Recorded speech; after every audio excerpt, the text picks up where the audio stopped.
is the Big O Show. This is the Big O Show. This is the Big O Show.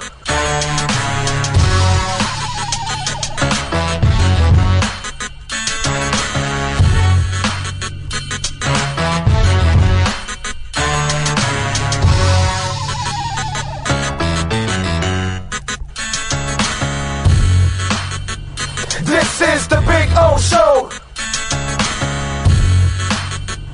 This is the Big O Show.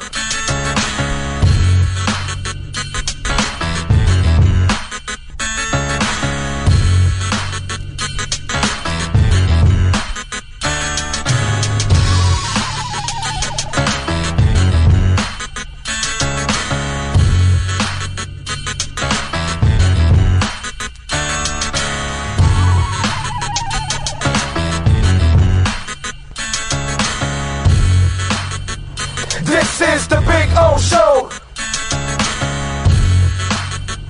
This is the Big O Show.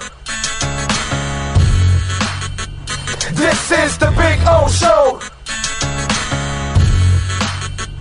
This.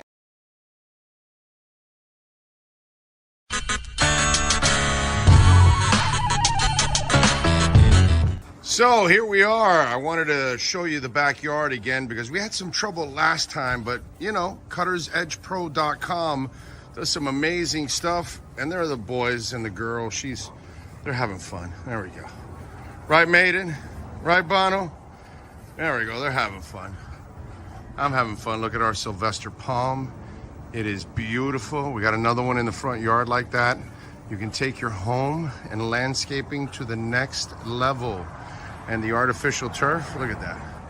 Look at that. The two dinosaurs going at it, huh? Look at that. Gotta love the dinosaurs. Look at them. They like to bite each other's legs. That's what they do. They play with each other and then they bite each other and they piss each other off. It's fun. One is Bono, which is the one farther away from you, and Maiden. She's the girl right here. She's a badass. That's for sure. So anyway, see the flowers are coming out. Very nice. cuttersedgepro.com, folks. This big tree there will start budding that I'm showing you there soon. It'll have all kinds of flowers. I'll post another video and I'll show it to you. This is a backyard where everybody gets to hang out. Over there in the corner there, I put the barbecue and cook. So that way it's the farthest away from the house, you know. If I light myself on fire or somebody else, we're out in the corner away from everybody. There you go. So you're getting some flowers coming out, which is a beautiful thing. And I swear by this artificial turf, it always looks phenomenal. I don't have to cut it. I don't have to water it. And so I'm saving a lot of money, hundreds and thousands in the long run, because I'm not watering or, of course, cutting the grass. And you know, here in South Florida, we cut the grass like every 10 to 14 days.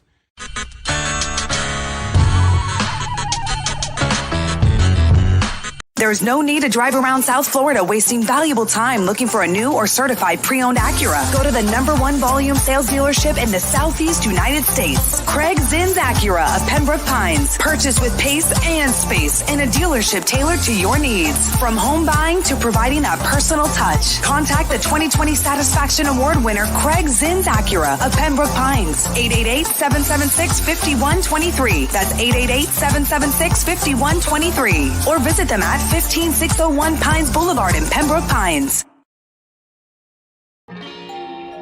Oh, great. You have a doorbell camera. Now you have a front row seat to your house getting robbed. They're breaking into my house! Ooh, there goes the TV. I'm sure it'll turn up at the pawn shop. No, not the TV! Just because you can see them, that doesn't mean you can stop them. With Furones, you get 24-hour monitoring, a free home security system, and professional installation. Plus, free doorbell camera, one that'll actually work for you. Get out of my house! Get out of the house! Call 1-800-ALARM-ME.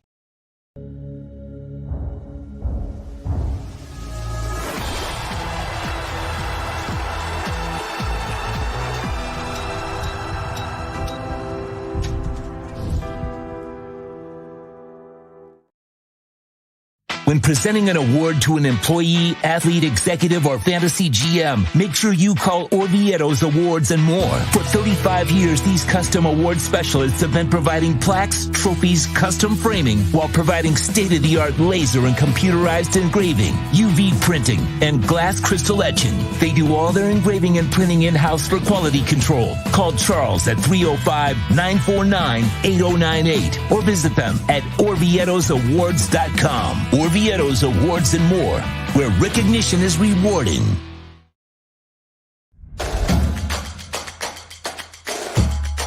Welcome to Caneswear.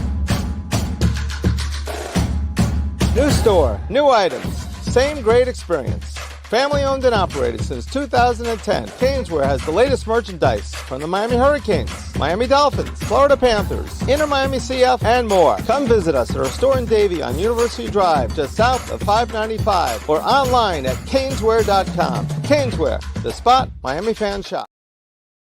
With more than 62 years of litigation experience handling insurance disputes, Welton Rayom is committed to resolving even the toughest insurance claims quickly.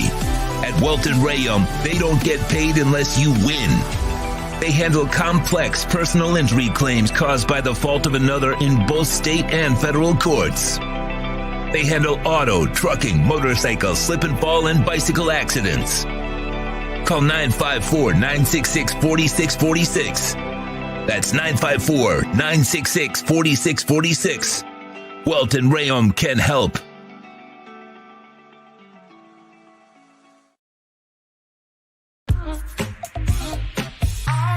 More tables, more entertainment. Oh, great. You have a doorbell camera. Now you have a front row seat to your house getting robbed. They're breaking into my house! Ooh, there goes the TV. I'm sure it'll turn up at the pawn shop. No, not the TV! Just because you can see them, that doesn't mean you can stop them. With Furones, you get 24-hour monitoring, a free home security system, and professional installation. Plus, free doorbell camera, one that'll actually work for you. Get out of my house! Get out of the house! Call 1-800-ALARM-ME. The viewpoint, statements, or beliefs expressed on the following program by the host, guests, or callers are not necessarily the opinions of FantasyXS.com, Media Group Inc., ownership, management, sponsors, or website. When it comes to South Florida sports teams, very few in the media have witnessed, lived, and covered it like the Big O. Let's start the program dedicated to your favorite South Florida teams with a passion that's unmatched. The Big O Radio Show is on. Here's the Big O. All righty. You know, I did make a mistake. Didn't get my water bottle before I got on. Anyway, we'll get it later. Anyway, I know we're gonna need it. Anyway, good morning, one and all. Hope you all are doing well. Hope you're feeling good. Okay. All right. All righty. Sean Stanley driving it. We got a loaded show today. Obviously, Riley spoke yesterday. We got a lot of things to break down. I see One-Eyed Jack is hoping to see the Bitcoin rebound. We all are. It's been 2 months that we've been waiting. But as I always tell you, this is the accumulation time. So when it does bust and you didn't buy enough, you're going to be regretting it, right? So if you bought enough already, then you're all right. You know, I don't know who that is unless you're Mr. 100. And for those of you that don't know, there's a guy that buys on a bad day 100 Bitcoin. On a bad day, 100 Bitcoin. Everybody's trying to find out who this is. It might be a man, might be a woman, might be a country, might be a company. Nobody knows. But they have acquired thousands and thousands of Bitcoin. They are, I don't know who it is, man. I don't know who it is, but one day we're going to find out who it is. But yeah, Mr. 100 has been tearing it up lately. So anyway, crazy stuff. But so it's just accumulation time right now. And we're all waiting, One-Eyed Jack, for it to pop. I can't wait. But while I wait, every chance I get to accumulate a little bit of Bitcoin here, a little bit there, I have no problem. I've been patient, man. I've been waiting since it was, since it went down to 16, and now it's gone all the way back up again, and it's going to continue now because now, mass adoption is coming. They just approved now more ETFs overseas. I forgot which country now is about to get into it. So we mentioned Australia. Now there's, damn it, who is it that I just saw this morning that they have approved it and they are moving forward with it? But it's crazy. It's just, this is going to explode like no other. I'll tell you what you might see when I jack pretty quickly, and something we have not seen yet is the God candle, the 10,000 in one day. I think that's going to happen here. I think that's about to happen for the first time ever. It's already happened in other countries. In other countries, there's been multiple God candles. No mega candle yet of 100,000, but there's been already a God candle of 10,000. So it's crazy shit. It's about to happen. It's going to pop any moment, and then people will freak out and all that kind of stuff. Yeah, GP Trap, the Panthers stunk it up yesterday. Yeah, they were bad yesterday, and I don't know if it's the week off or whatever. Here's what's the funny part about it all? Okay. So last night we're in this funk, getting our asses kicked, this, that. Game's over, and social media explodes. Well, it's the week off. Okay, so what do you want them to do? You want them to drag out their opponents and not eliminate them? Maybe get some rest like they did? It bought Bennett some more time, even though he wasn't available yesterday, but it buys him more time to get healthy. I'm sorry. What's the alternative? Like, people make it sound like you're like hating on, well, it's the week they took off. Like it's their fucking fault that they eliminated their opponent too soon. So you got it off your chest that it's a week off. Big deal. You feel better now? You feel justified? I don't know. How do you fix it? Because it's really shouldn't be a complaint. And a lot of you make it sound like it's a complaint. Like the Panthers did something wrong. They got their ass kicked yesterday. They played bad. Okay. You got a bad day at work. I have a bad day at work. We all have a bad day at work. But what's the alternative? I don't understand. Well, they took the week off. What do you want them to do, bro? You want them to go to the fucking Czech Republic and pick up Yager's team and go scrimmage with them for a week? So you got it off your chest. Oh, they had a week off. How dare they? I love that. Let's make it sound like what the Panthers did was a bad thing by taking a week off.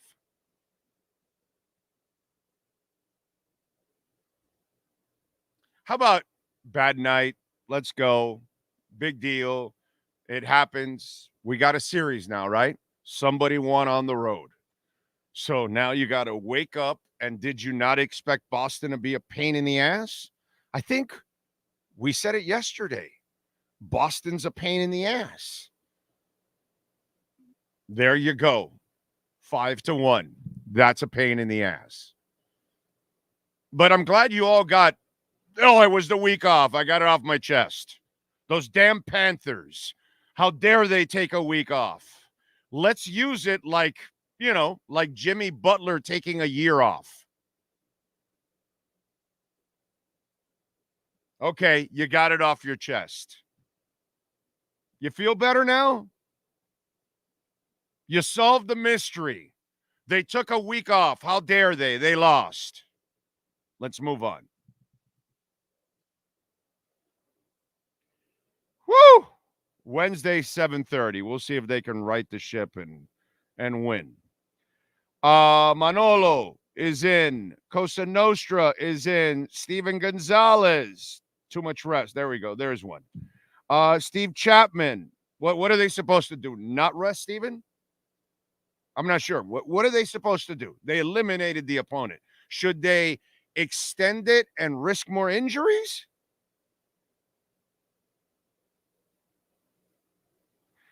Let's see. Chin up fans, long way to go. Exactly, Steve Chapman.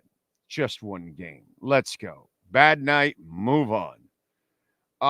Big O Sean, early birds. There we go. Oh, NorCal from the guy yesterday. Joseph, tough loss for our Panthers. They'll be getting going. Yes, exactly. That's it. Just tough loss. Move on. Jamie Zorria, Barry Schauben is in Vegas. More Vegas people watching. We love that. Bill's fake crowd noise. Somebody really needs to run a paternity DNA test between MJ and Edwards. That kid, yeah, he is. Well, there's only one MJ because he was hitting championship winners, sophomore, North Carolina. You know, that's the thing about all this. See, Anthony Edwards has turned into a monster after a couple of years in the league. Michael Jordan was a monster. That's where the whole LeBron comparisons. I laugh at anybody that tries to put LeBron in the same sentence with Michael Jordan. It took LeBron all the way to the Miami Heat and the second year of the Boston series for his BBs to drop and finally grow up, right? JJ Barea wasn't posting him up anymore, right? Well, see, Michael Jordan was a dog and a half from North Carolina. Okay? The only one that was containing him was Dean Smith because he forced the ball to get spread around. See, that's the difference. Michael Jordan didn't learn how to be a dog. No. He was a dog from the get-go, from the beginning. It didn't matter. Okay? The second he was a Tar Heel and he hit that elbow jumper, it was over. He was that guy from that moment. So that's where, we all love to want to go back and compare. There is no comparison. Okay? Anthony Edwards is the Ant-Man. He's a great, great player in his own right.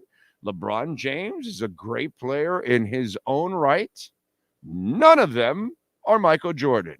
None of them will ever be Michael Jordan. You know what I'm saying? Because I watched him be a dog from college. Okay? As a sophomore, he hit the biggest win. He hit the game-winning and biggest shot on his team as a youngster. There's a huge difference. There is a gaping difference between Michael Jordan and the rest of them. And you can bring on Kobe, and you can bring on LeBron, and you can bring on Ant-Man, and you can bring them all on. None of them are Michael Jordan. So that's the problem with this whole thing. We're dying to find the next one. You ain't finding him. Not happening. Not developing, nowhere in sight. Okay? And on top of all of that, when Michael Jordan came into the league, he had to go through the redwood trees to get to the hoop. And he played in an era where they hit you, where you went to the paint, you went to the paint. They don't do that anymore. So he played in a much brutal era. You had to be way tougher than you have to be nowadays. So that's where I always like, hey, let's hit the brakes. No one, absolutely no one is Michael Jordan. Okay? Those of us that lived it and watched it in person, those of you that are teens and 20s and 30s, you don't know jack shit. You're in your 40s. You barely know anything. Barely know anything. Okay? So, it's, you didn't see it. Don't compare it. Don't even try. Don't even attempt to go into that area. It's unfair at every level possible. And here's the thing. The next time somebody comes around like that, if it ever happens, but he has to be a dog all the way from college. When it happens, unfortunately, they will not even have the same scenario to prove their toughness because it's not nearly as tough. It's not nearly as physical. You know what I'm saying?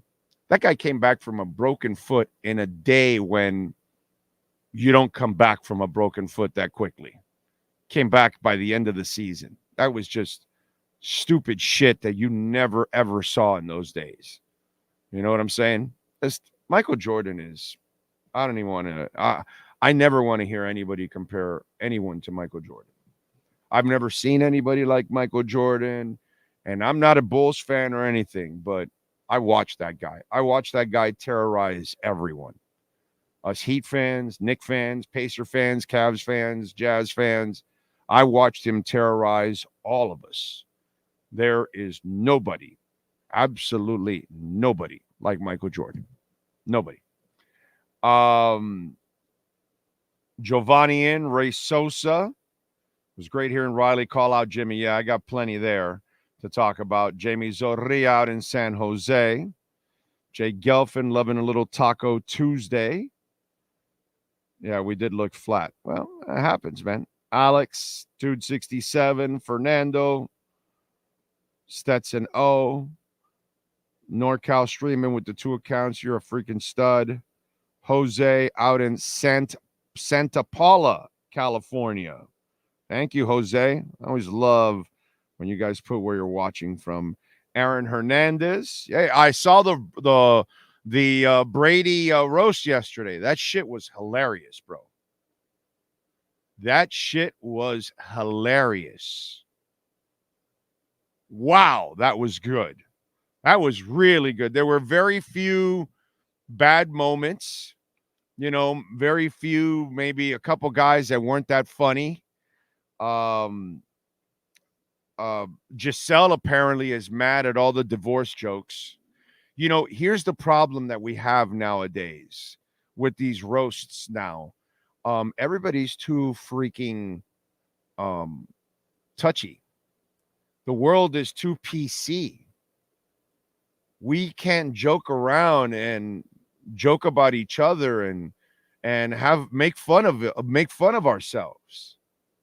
You know what I'm saying? So Giselle is all mad about all the divorce jokes, whether it's Brady dumping his family for football, that they joked about it, and it was great, or them joking that Giselle was taking eight karate classes a day, and how did you know she wasn't?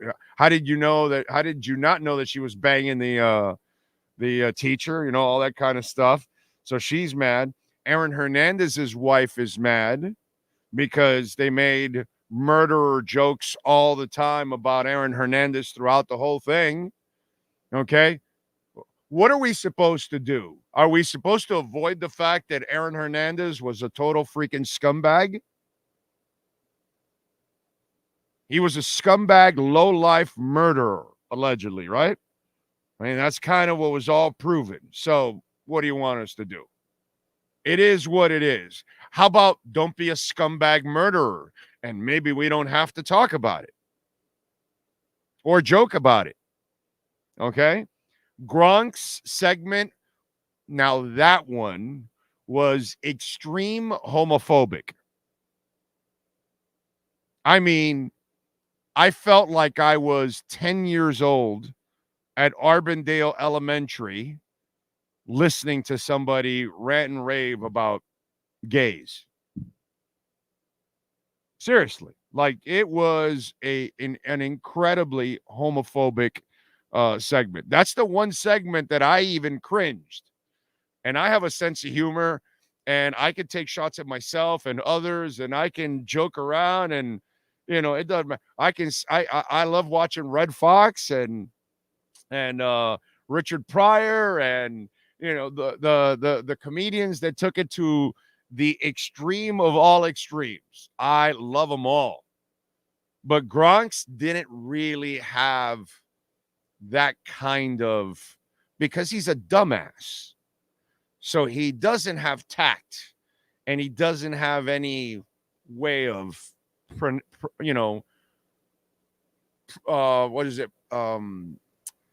presenting it with a little bit more intelligence. You know what I mean? Because he has no intelligence.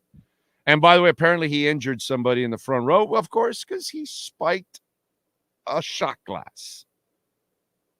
Again, he's just I laughed at people a few years back when he was retiring the first time, and he's going to become an action star. And I'm like, have you seen this dumbass? This guy can't put two sentences together. I mean, that commercial he does for the insurance thing, and he's at the flower bed. Oh, but it looks great. That must have taken 177 takes for him to do that one sentence. Are you kidding me? Oh, he's going to be an action star. Well, then again, Vin Diesel is an action star, and he says about 3 words for every time he opens his mouth.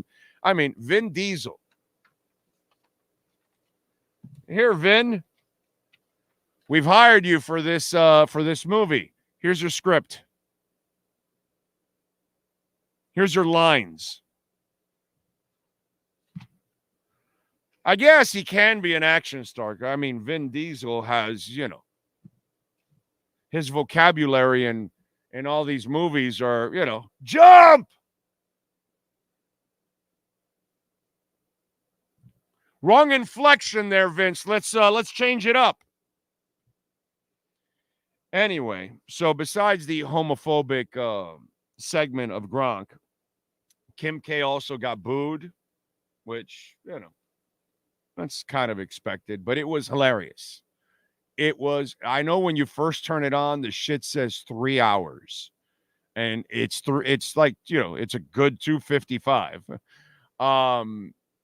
But I got to say, it was jam-packed with all kinds of funny shit.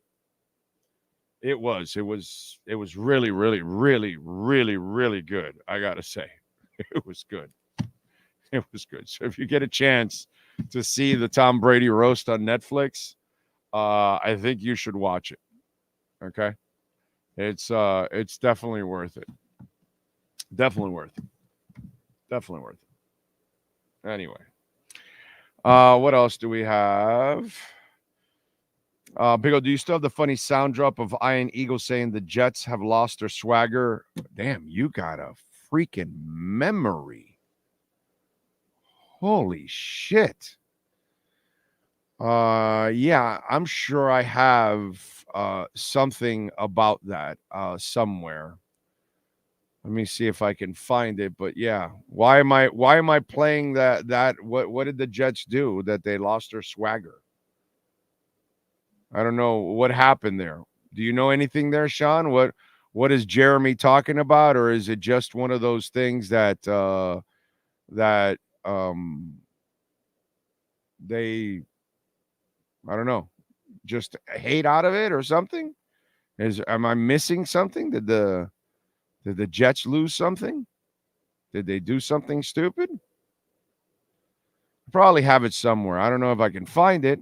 I can look for it right now.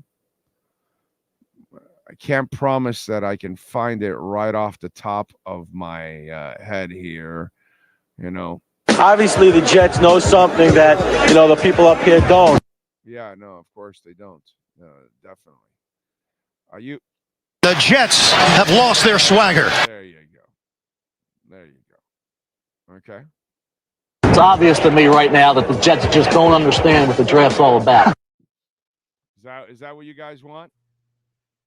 Huh? Is that what gets you going right there? A little bit of Jets hate.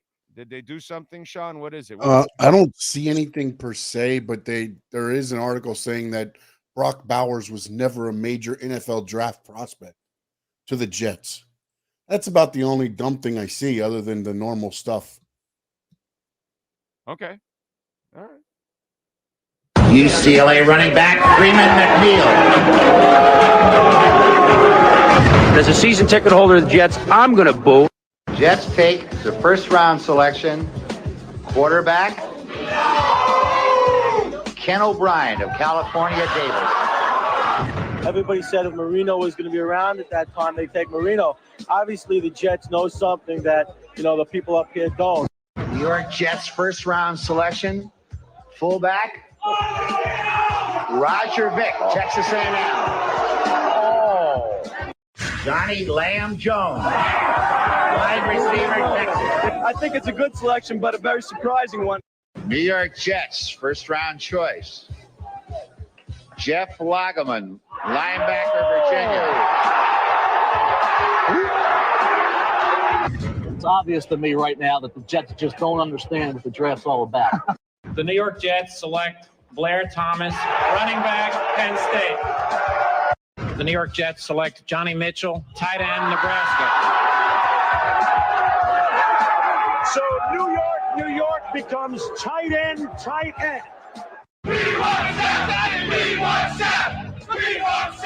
The New York Jets select tight end from Penn State, Kyle Brady.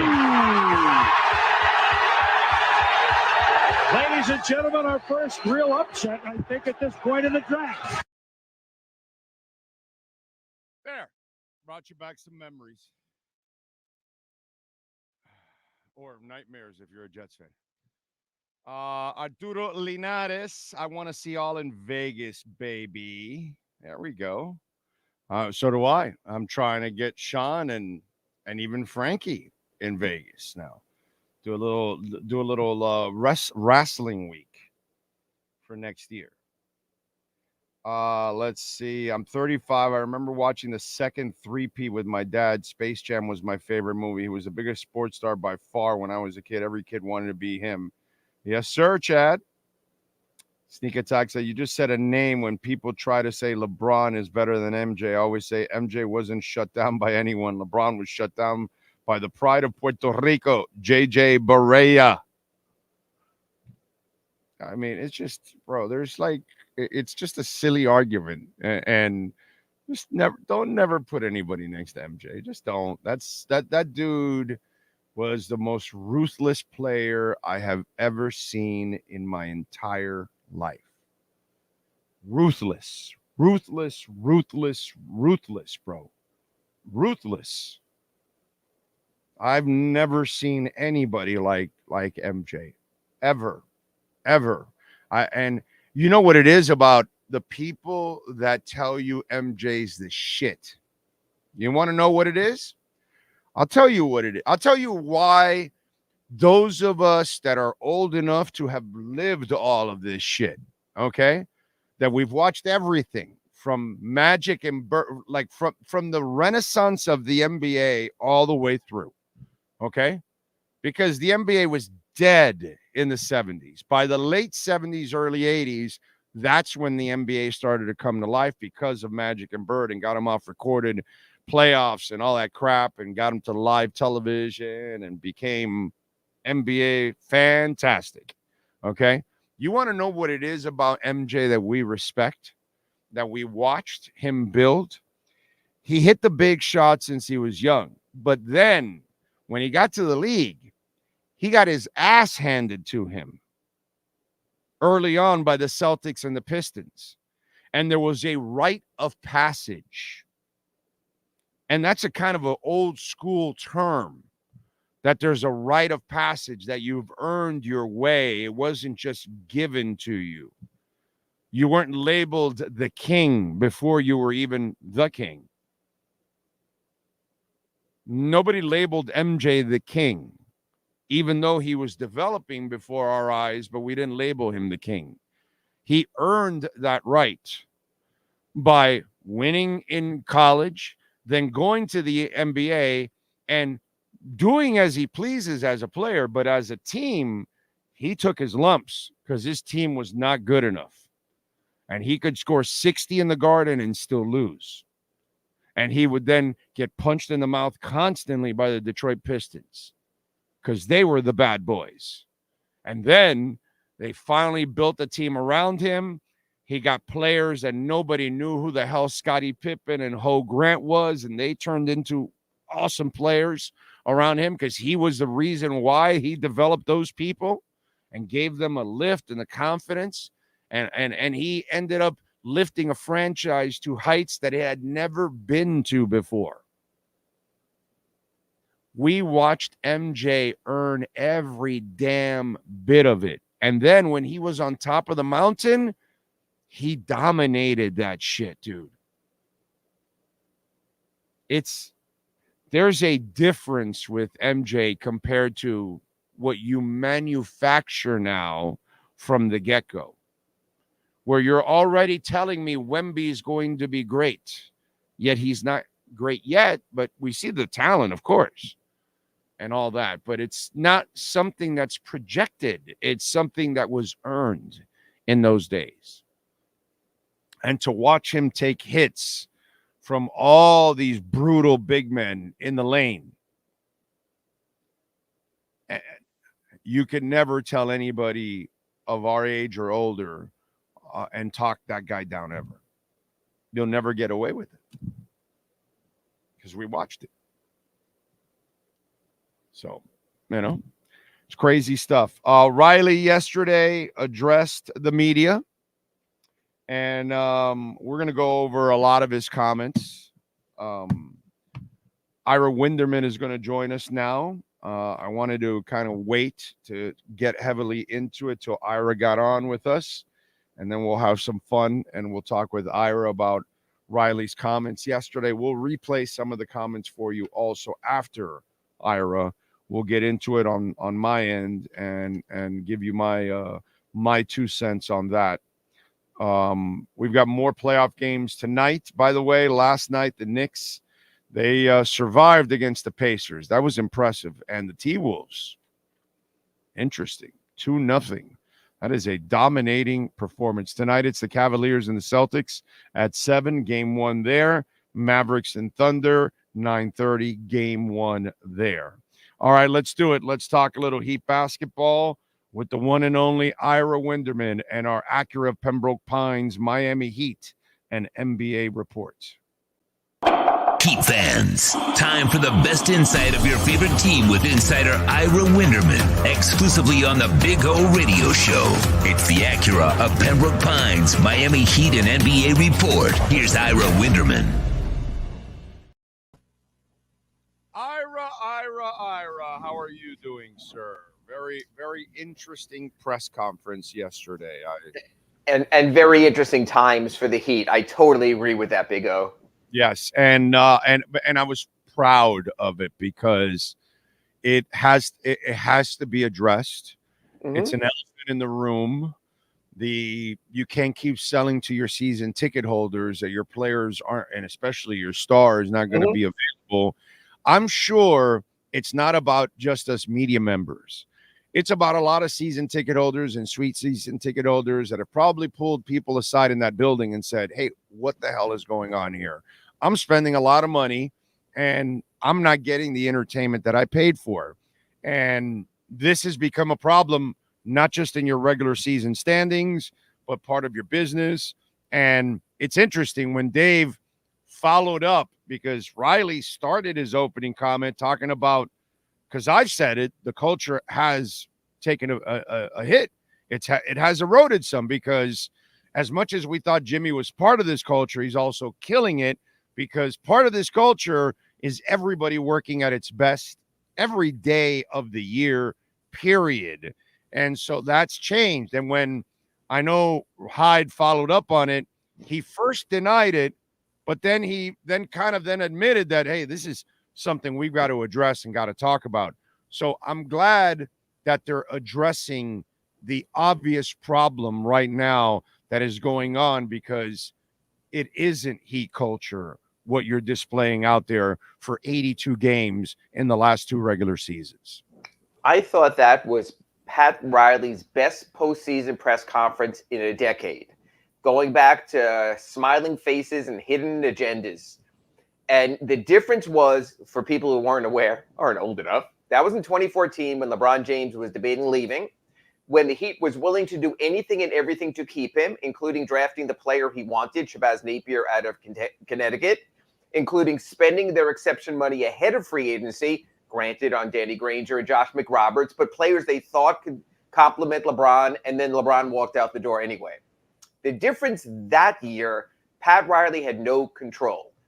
LeBron James was an impending free agent, could do whatever he wants, had the world as his oyster.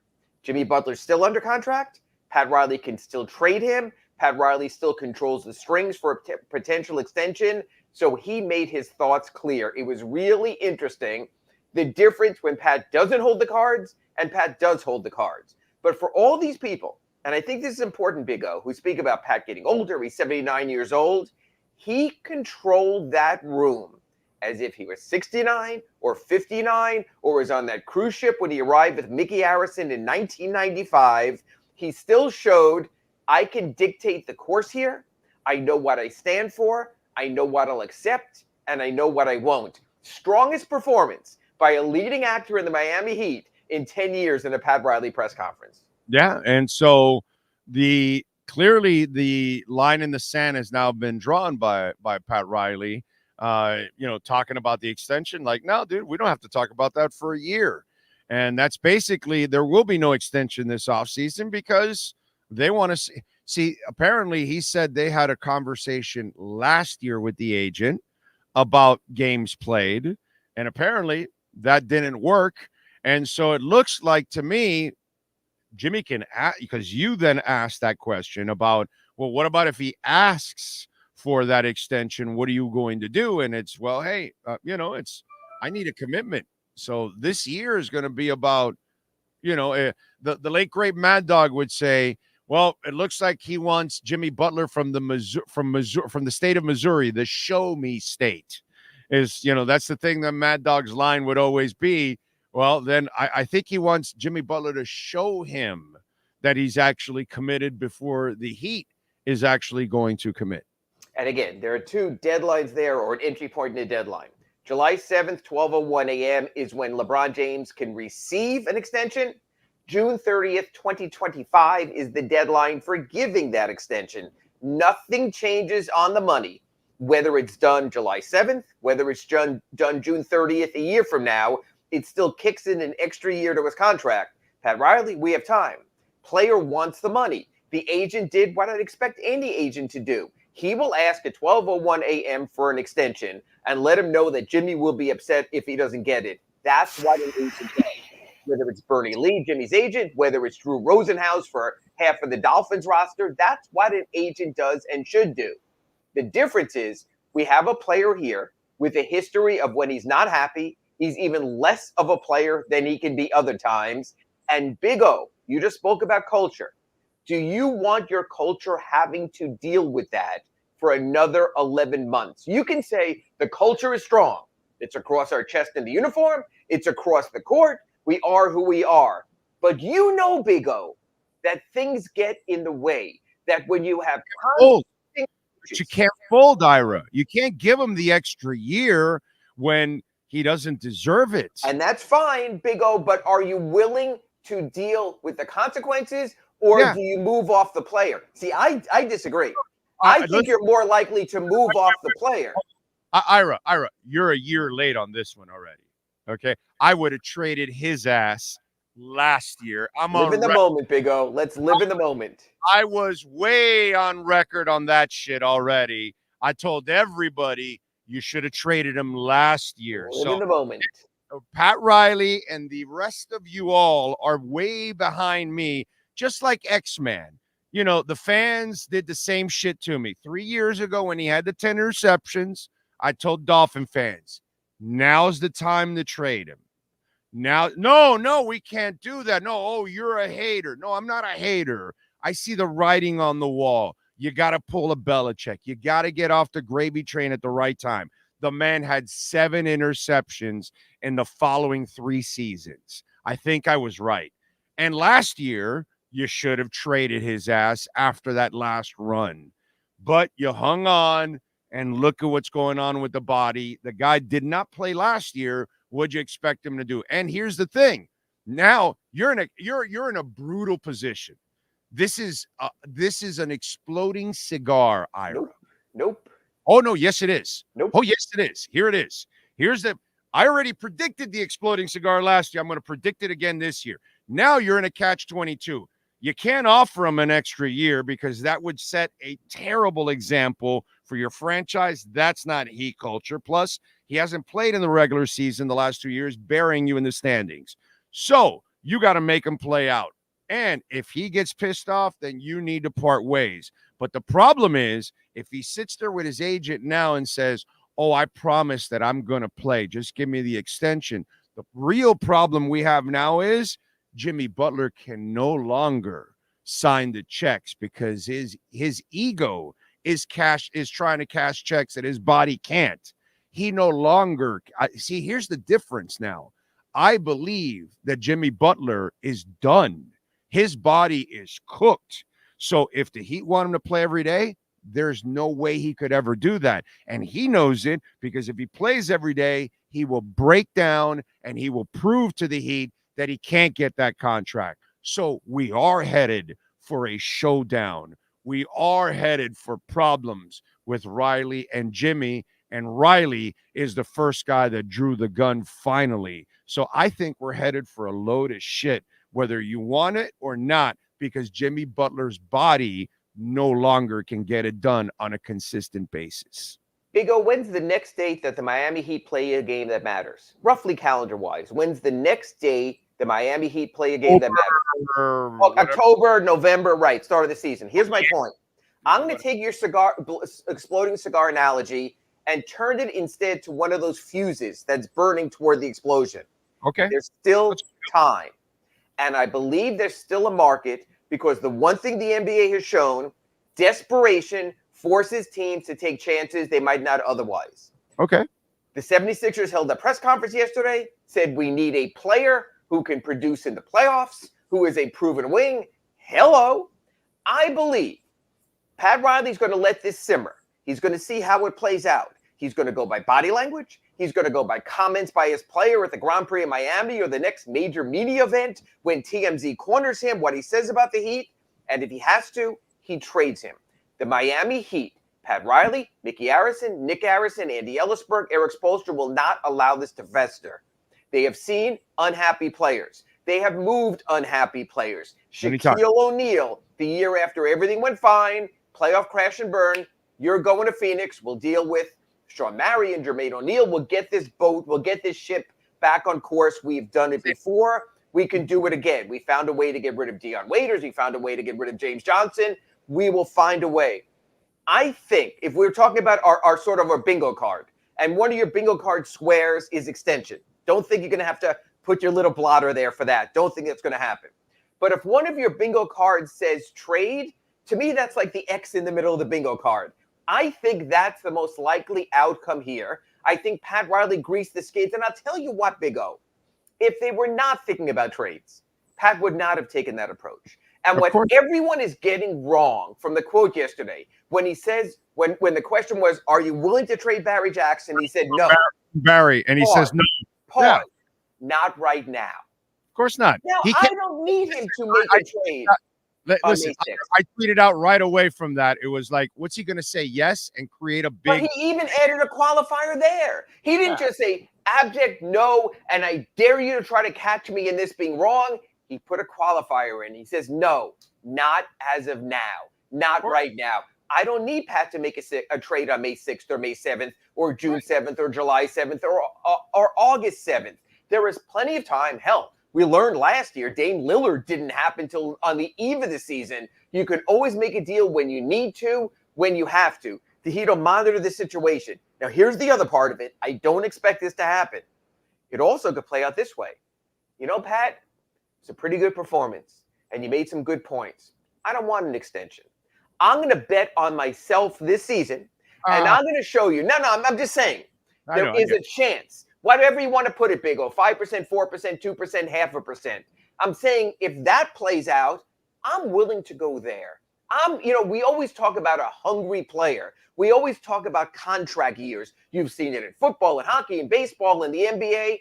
Hey, if Jimmy wants to play in a contract year, I'm all in for that. I got the popcorn. I'm sitting there. I'm enjoying it because he'll play through every injury. He'll play through every personal absence. He'll play himself in the playoffs, whether he has to go out there with one crutch or not, because it'll mean that much. So if Jimmy's agent is truly saying what he's saying, that Jimmy loves it in Miami, that he wants to finish his career here, that Heat culture suits him better than anyone else, hey, that opportunity is there also. I would love to see all in Jimmy Butler. And now, Big O, you're saying you don't think Jimmy has it anymore. Doesn't have the lift, doesn't have the bounce. But I'm going to tell you. I know he has the lift or the bounce, but he won't have it for 70 games, 75 games. And what I'm willing to tell you, if he's motivated.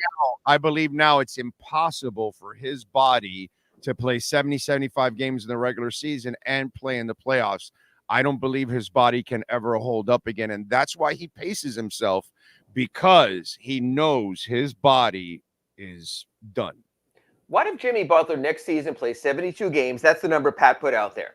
What if he makes the All-Star game? What if he makes an All-NBA team? What if he leads the Heat at least into the second round of the playoffs? What I'm saying is, with that window of June 30th, 2025, there's also the opportunity for that. I do believe paying players for past services rendered when they go above and beyond.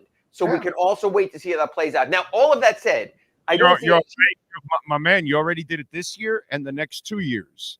And you didn't get any results this year, and you're not really going to get any more results with this guy the way he's playing. So we'll have to wait and see on that. Like Riley said yesterday, the last contract, we gave it to him. That was the message. Like, no, bro. We gave you your deal the last time to say thank you. There's no more of that. I love the way he approached it yesterday. That was the message. Like, no, bro, we gave it to you last time. This time, no. You want it. You got to give us what we need now. And that's why the trade is the saving grace. Do you believe the Mark Stein report that they want Paul George, but if they don't get Paul George, they'll get Butler? Do you believe that? Is there any truth to that? Oh, I think that's valid speculation, except for the fact that Paul George, his entire career, worked his way back home to Southern California. Just like Kawhi Leonard spent his entire career working his way back to Southern California. Guys want to be where they are. Yes, winning matters. Yes, being competitive matters. But being comfortable every night you drive home from a game or every afternoon you drive home from practice, that matters also. There might be a great opportunity for Orlando Alzagari in Minneapolis, Minnesota.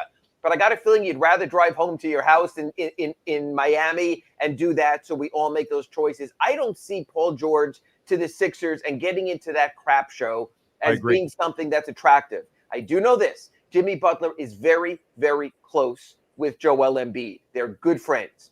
I know if Jimmy goes back, Tobias Harris can't be there because of their salary cap numbers. You can't bring back Tobias, who Jimmy mocked when they won that playoff series 2 seasons ago, so you wouldn't have to deal with that. I know that Daryl Morey would sell his soul to get his team to even a conference final. So whether you say Jimmy can be a cancer or cancerous, I think he would deal with that also. And they have draft choices. And they have cap space. And you know what the best way to clean up the Miami Heat cap sheet is? To send out $50 million Jimmy Butler for maybe $20 million in return contracts. All of a sudden, you can reward the efforts of a Caleb Martin, of a Haywood Highsmith, of the good soldiers who have done everything you have asked for them, and then you wait. And this whole thought of the Heat are never getting another star, the Heat always get a star. Sometimes you have to wait. Sometimes it's the long wait between Shaq and LeBron. Sometimes it's the longer wait between LeBron, you could say, and even Goran, and who they got who wanted his way there. There will be another player. This team is not going away. And one thing, and this was raised in the news conference, I thought was important, Pat Riley addressed Eric Spoelstra's extension.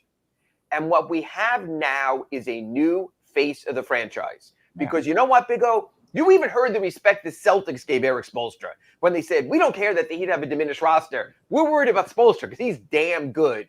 Players want to play for Eric Spoelstra.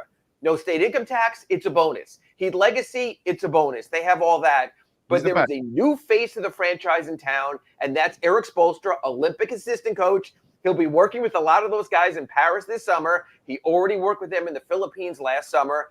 So the Heat have it all lined up if they move Jimmy Butler. I woke up this morning and I said to myself, we can do this on our Acura Pembroke Pines report every week. Right now, I'm 50-50 on whether Jimmy is here next season. And I got a feeling as our Acura Pembroke Pines reports continue through May and June, I think that might even go up a little. Oh, it's going to go up. It's going to go up. We're headed for a divorce is good. It's time.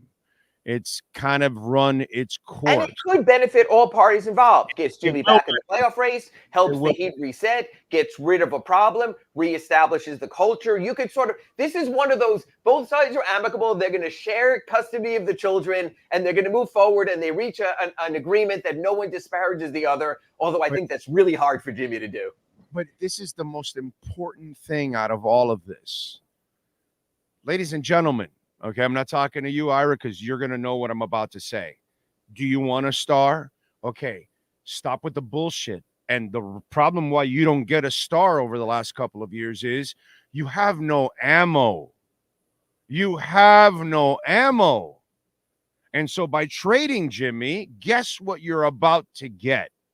A bunch of ammo. And so now, in the next year or two, you're going to build up an armory of ammo. And so now, instead of you trying to make a move now, Riley told you yesterday we could make him possibly make a move and deplete our bench. And he's basically telling you, I'm not trading Jovic and Jaquez now. Now that I got to go find a star. So I need to go the other way. I need to unload Tyler somehow. I need to definitely unload Jimmy so I could go get me a star the other way with cap space. And then I still have my young guys that we're developing. And all of a sudden now I have a deep team, because he mentioned it also with the big three, how he sat there in that meeting with LeBron looking at each other and said, I have to build a deeper team. So he's kind of explained to you what the history is and what makes them succeed and what makes them fail and all of that. So he basically told you, dude, I'm not sitting here and trading everything that I have to go get a star, and then I have nothing to support him. And here I am, Melo with the Knicks again. You know, that's what we're watching, Melo with the Knicks. You trade him from Denver, and he's got nothing. So I kind of understand that. So this trade may actually help you get that next star, because you're actually getting some ammunition now. Well, and I think more than cap space, because that's still illusory with Bam's extension. I think it's the draft choices you get.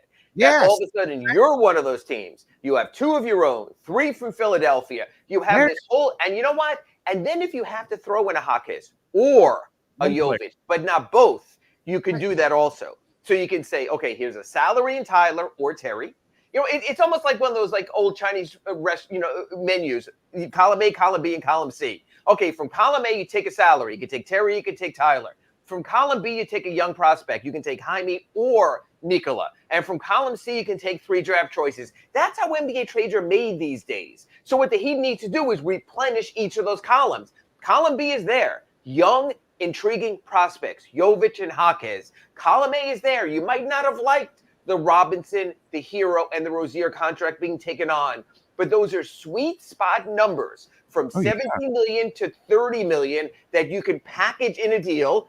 And then you need column C, the draft choices. You don't have them now. You can get them through Jimmy. That starts your reworking package. Right, exactly. That's why, to me, I understand Riley. Oh, I'll never rebuild and we'll retool. And I get all of that. But, man, we've had so much success down here. You've done more than enough. You've been super successful in this run here with Jimmy. Even if you haven't won the chip or whatever, it's been more than successful, okay? More than we ever dreamed of.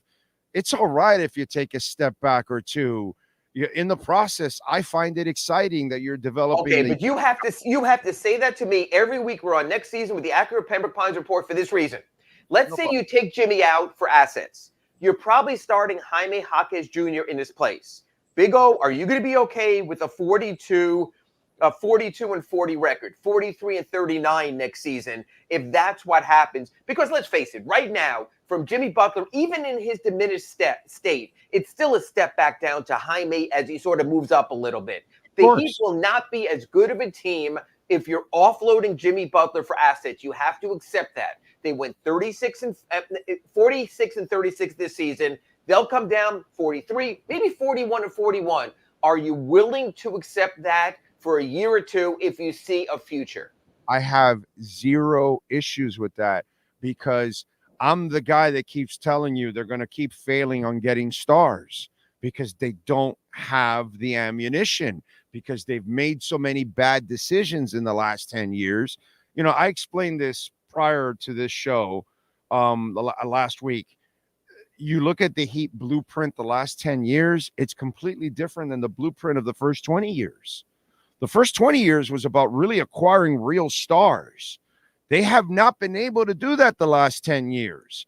And they were only lucky to get Jimmy because of Dwayne Wade. But outside of that, they had to pray that Damian Lillard wanted to become a dick in order to get traded here.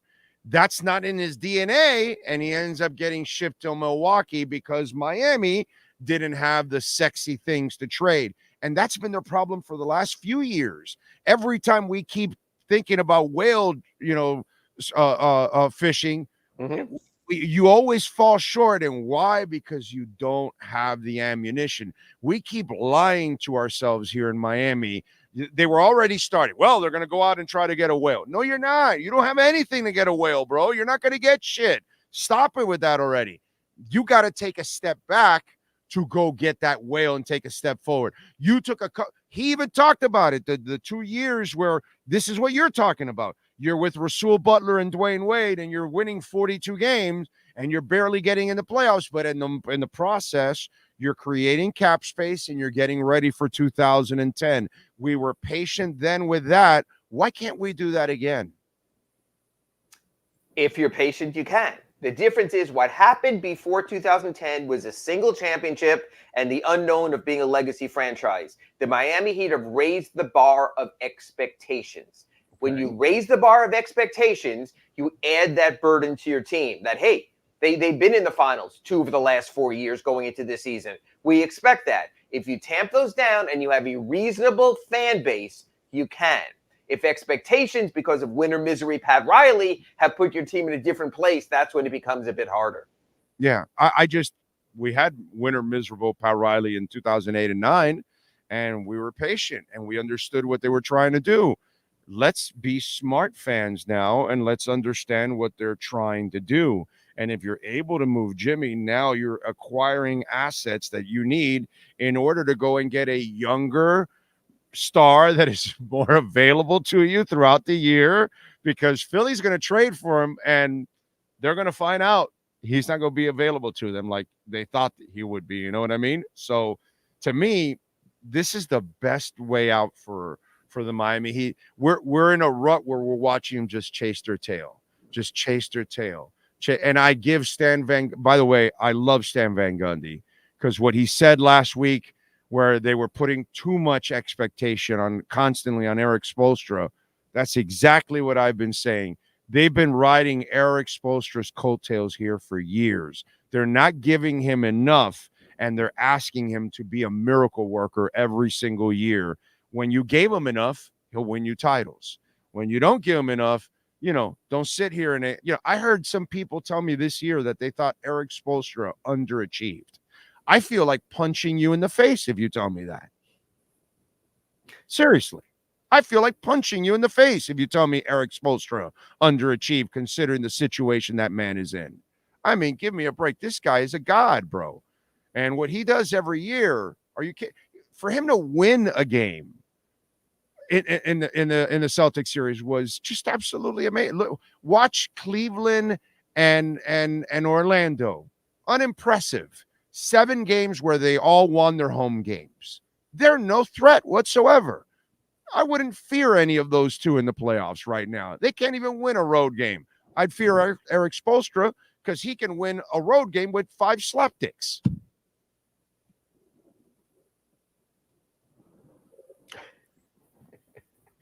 I got nothing. I'm serious, man. I can't say enough about Eric Spoelstra. And that's why I want them to take this step back, to take a step forward and help this man. Absolutely. Give him what he needs to win a title, dude. Stop giving him chicken shit and asking him to make chicken salad every year, dude. It's just wrong, bro. It just is. That's all I'm saying. And I'm glad they re-signed him. Well, you don't want to comment on that? No, it's all there. Eric Spoelstra, great coach, got in less than he could to compete for a championship, but also enough to compete in the Eastern Conference Finals for 3 of the previous 4 years, make the NBA Finals the previous 2. Let's not denigrate so many efforts of players also. Yes, he hasn't been given the great roster, but he also, let's not sell short players like Caleb. But let's not sell short players like Bam and Caleb Martin and Jaime Jaquez and the growth of Jovic. The players have something to do with it also. They've, for the most part, found the right players with the right abilities and the right attitudes. So I think you have to factor that in also. Yeah, but he gets a dunk in and says, no, I need more out of you. And he gets even more out of, and he makes Duncan a player that we all like, wow, okay, now this guy is a player now, not just a shooter. He's a player. All right, one more thing before I let you go. The hero stuff. Somebody had to say it inside the building, and he's the only guy that can say it. The question is, how's Herro going to handle the fragile comment? You know, he's had to handle everything. He's gotten dumped on so often because of people think because he wants to be a star and his appearances and his clothes. Tyler's fine with all that. He compartmentalizes. He also appreciates criticism that is constructive. And if it's a mandate from Pat Riley to get your body and get your build and get your calorie intake and get your weight and get everything up there, I think he's a guy who it resonates with. I think Jimmy Butler might be more like, yeah, whatever, Pat. I'm off to get some coffee beans in Colombia. I think it'll resonate with Tyler. I think Tyler cares. I think Tyler loves basketball. I think Tyler loves succeeding. I think Tyler loved having his moment, even though it was a struggle in the playoffs, of being a leading man. So I think when you issue Tyler a challenge, I think Tyler's ready to answer it, just like when Pat Riley told him, you aren't gifted a starting role, you have to earn it. So Tyler Herro, that offseason, that training camp, went out and earned it. I think a challenge is perfect for Tyler Herro. I got to challenge you here on this.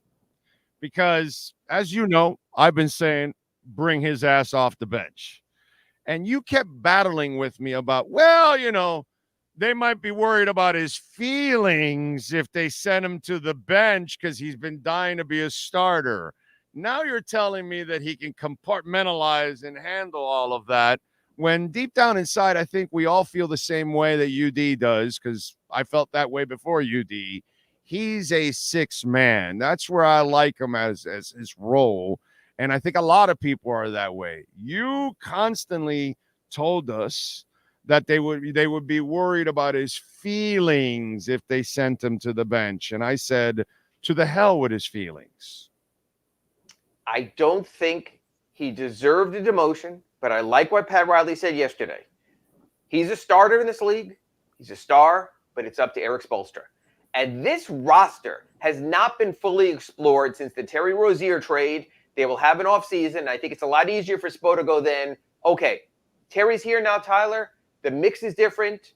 We're going to move in this direction. Again, it's an Eric Spoelstra thing, so I can understand that. But Tyler was rightfully given his chance to be a starter. Tyler Herro was great in Game 2 against Boston when there was no one else around him. Tyler also showed he's not quite a leading man. But you know what? If you're going to complain about all that's been not put around Jimmy Butler and what they haven't necessarily given him, you can look at Tyler, too, where he's been forced to do maybe a little bit more than maybe his pedigree. I think this whole thing gets put back in the cauldron. Eric Spoelstra stirs it up, like you said, with his great coaching, and he'll find the best role for everyone involved, and Spo's decision will be final. But Ira, yeah, they put more on your plate, and it's up to you to become a better player and handle it. So then if you can't handle it, then now we know what you are, because didn't we just do that to Duncan? Hey, Duncan, no, sorry, bro. Yeah, no, we know you're a great shooter. We know you're one of the best in the entire planet, not just the NBA. But guess what? We need you to learn how to run off without the ball. We need you to be able to dribble. We need you to be able to pass. We need you to be able to defend. We need you to be able to rebound. Okay, coach, let me go into the workroom, into the gym, and let me go work on it. And guess what? Duncan came out, took the challenge, became a better player, took on bigger responsibility. And I think Tyler would take the challenge also, the way it was phrased by Pat Riley and the way Eric Spoelstra can get the most out of you. Better. To be determined. you better, but that's why I'm saying I'm not going to give him an excuse and say, oh, well, we're asking him to do too much. Well, wait a minute, bro. That's kind of part of the game. Let's go. You need to take on more responsibility. Duncan did it. I need you to do it. Hey, Jaime Jaquez will be taking on more responsibility next year. Hopefully Jovic will be taking on more responsibility. That's kind of part of the growth process with him. It's almost like we've babied him a little too much at times. You know what I'm saying? I don't know about that, but I know that everything is going to get reset this summer. That I would agree with. All right. What do you got going on the Sentinel to start off? The story just now, they're going to name Defensive Player of the Year later today, 6:30 p.m. Bam's one of the 3 finalists. I'm pretty sure it's going to Rudy Gobert. But of all the stories about when Wright didn't go right this season, Bam really was solid, took over as captain for UD, anchored the defense, stepped up forward a little more with his offense, his three-point shot. So I wrote about how when you're looking at everything that came out of the season, you have to look at Bam and say, hey, this was another step forward.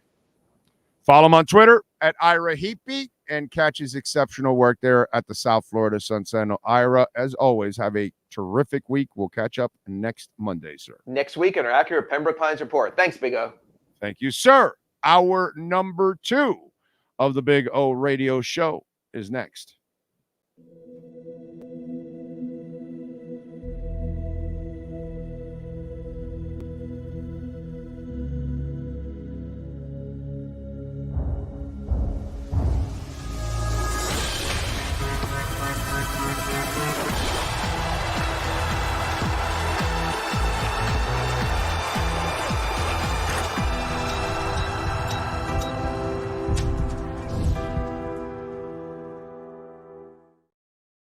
There's no need to drive around South Florida wasting valuable time looking for a new or certified pre-owned Acura. Go to the #1 volume sales dealership in the Southeast United States. Craig Zinn's Acura of Pembroke Pines. Purchase with pace and space in a dealership tailored to your needs. From home buying to providing that personal touch. Contact the 2020 Satisfaction Award winner Craig Zinn's Acura of Pembroke Pines. 888-776-5123. That's 888-776-5123. Or visit them at 15601 Pines Boulevard in Pembroke Pines.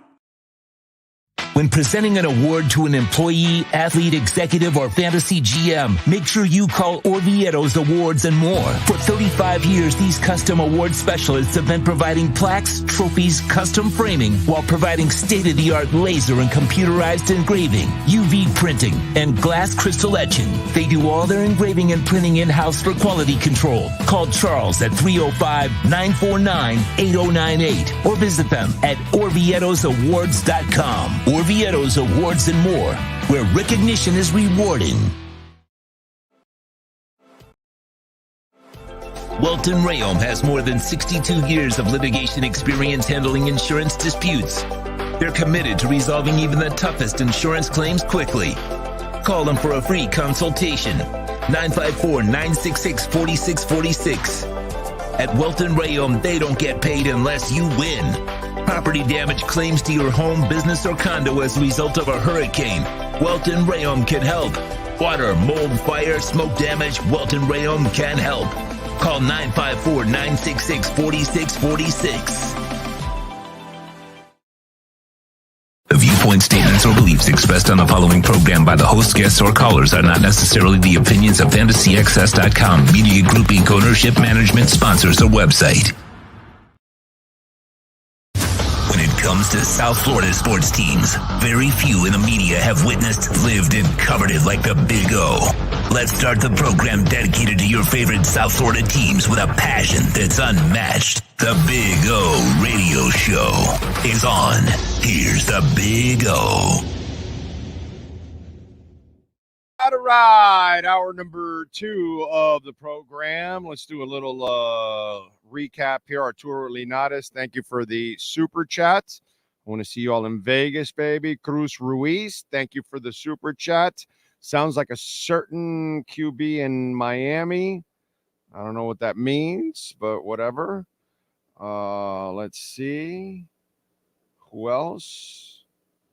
You might want to clear that up because I'm not sure exactly what that one means. By the way, Bitcoin just cleared 64,000. Just shot up right out of the 63 area. So that's good. Remember, Cash App or Venmo at Cash Big O Show. That is Cash Big O Show. Ho Yoon on Venmo. Thank you, my friend. Thank you. Big time. Appreciate you as always. A little love on Venmo. Very nice of you. Thank you. There we go. Cash App or Venmo at Cash Big O Show. That's Cash Big O Show. Cash App or Venmo. And of course, you can always make a Bitcoin donation too at the same time. Nothing wrong with a little Bitcoin donation. So make sure you can send it in. Cash Big O Show. All right.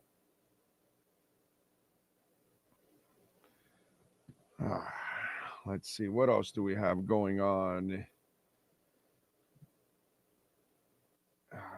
All right. Let's get to our 3A Graphics sports calendar with the great Alan Blanco from 3A Graphics, custom printing and embroidery. The Bruins defeated Florida yesterday 5-1. Boston takes a 1-0 lead in this best-of-7 series. What's it called? Bob with 24 saves. Kachuk had the only goal. Game 2 will be on Wednesday. Bad game. Chalk it up. Move on. Knicks over the Pacers, 121-117. Jalen Brunson had 43 points. DiVincenzo, clutch, man. He had 25 points. Big shots. They lead 1-0 in that best-of-7 series. Game 2, the Wolves dominate Denver 106-80. They lead 2-0. They have won both road games. T-Wolves are for real, bro. All right. And Saturday, you've got on the pitch Montreal taking on Inter, 7:30. Inter hits the road. We'll talk about that one later on in the week. That is your 3A Graphics sports calendar. Only sports that matter now is what we talk about, as you can see. Anyway, what else do we have going on? Let's go over first of all some of the Riley stuff, okay? And Riley obviously addressing the media yesterday, and let's go over the first comment on the needs to make a change, okay? And we will play this for you. So there are things you have to really look at that are good. Who moves the needle the most, on our team is Jimmy. Jimmy moves the needle the most. He's an incredible player.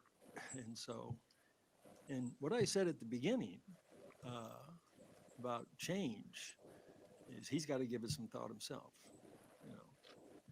for this thing to be what he really wants it to be. And I want it to be, and Mickey and everybody else. So this 5-year window, we've been pretty successful. We haven't won the chip, and I think that bothers everybody. But our organization is not about rebuilding. I'll never use the word. We'll retool as if we're rebuilding to try to make it better. We've always done that. And we're not going to avoid anything if we have an opportunity to bring in who we think is the critical piece. There's only a couple of them in the league, for Christ's sake. But for the most part, we have to try to control those things we can control. Player availability, all these things that we have to take a hard look at, offense and defensive. You have to look at them. So that's what this is about now. This is about. All right. So there's the message to Jimmy, that things have got to change with him. And they see it. We all see it. We all talk about it. Season ticket holders have got to be disgusted with this. This has got to change. Now, here's my problem with all of this. As I told Ira, I don't believe it can change because I don't think Jimmy Butler can play 70 games, 75 games a year and play in the playoffs. I don't think his body will hold up. And so that's why he's been pulling this bullshit the last 2 years where he cruises through the regular season so he can survive and play in the postseason. Well, didn't work out this year. And you can't keep playing this stupid game. and you want to be a high seed so you can have home court, dude. It's so asinine, and some of you fell for the banana in the tailpipe. Oh no, we'll climb out of it. And he's like, oh no, we'll make it. We always make it hard on ourselves. No, bro, that's stupid. Okay. In the NBA, you don't climb out of the 8-hole all the time.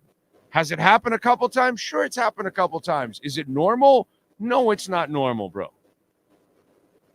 Okay, we watched them do it once. That's it. It's not going to happen again. Not going to happen again. You got lucky. Everything went your way. Giannis was injured. Boom, boom, boom. Everything. You ended up in the finals. Not going to happen again, dude. So this has got to end. And this is part of it. This is part of the problem.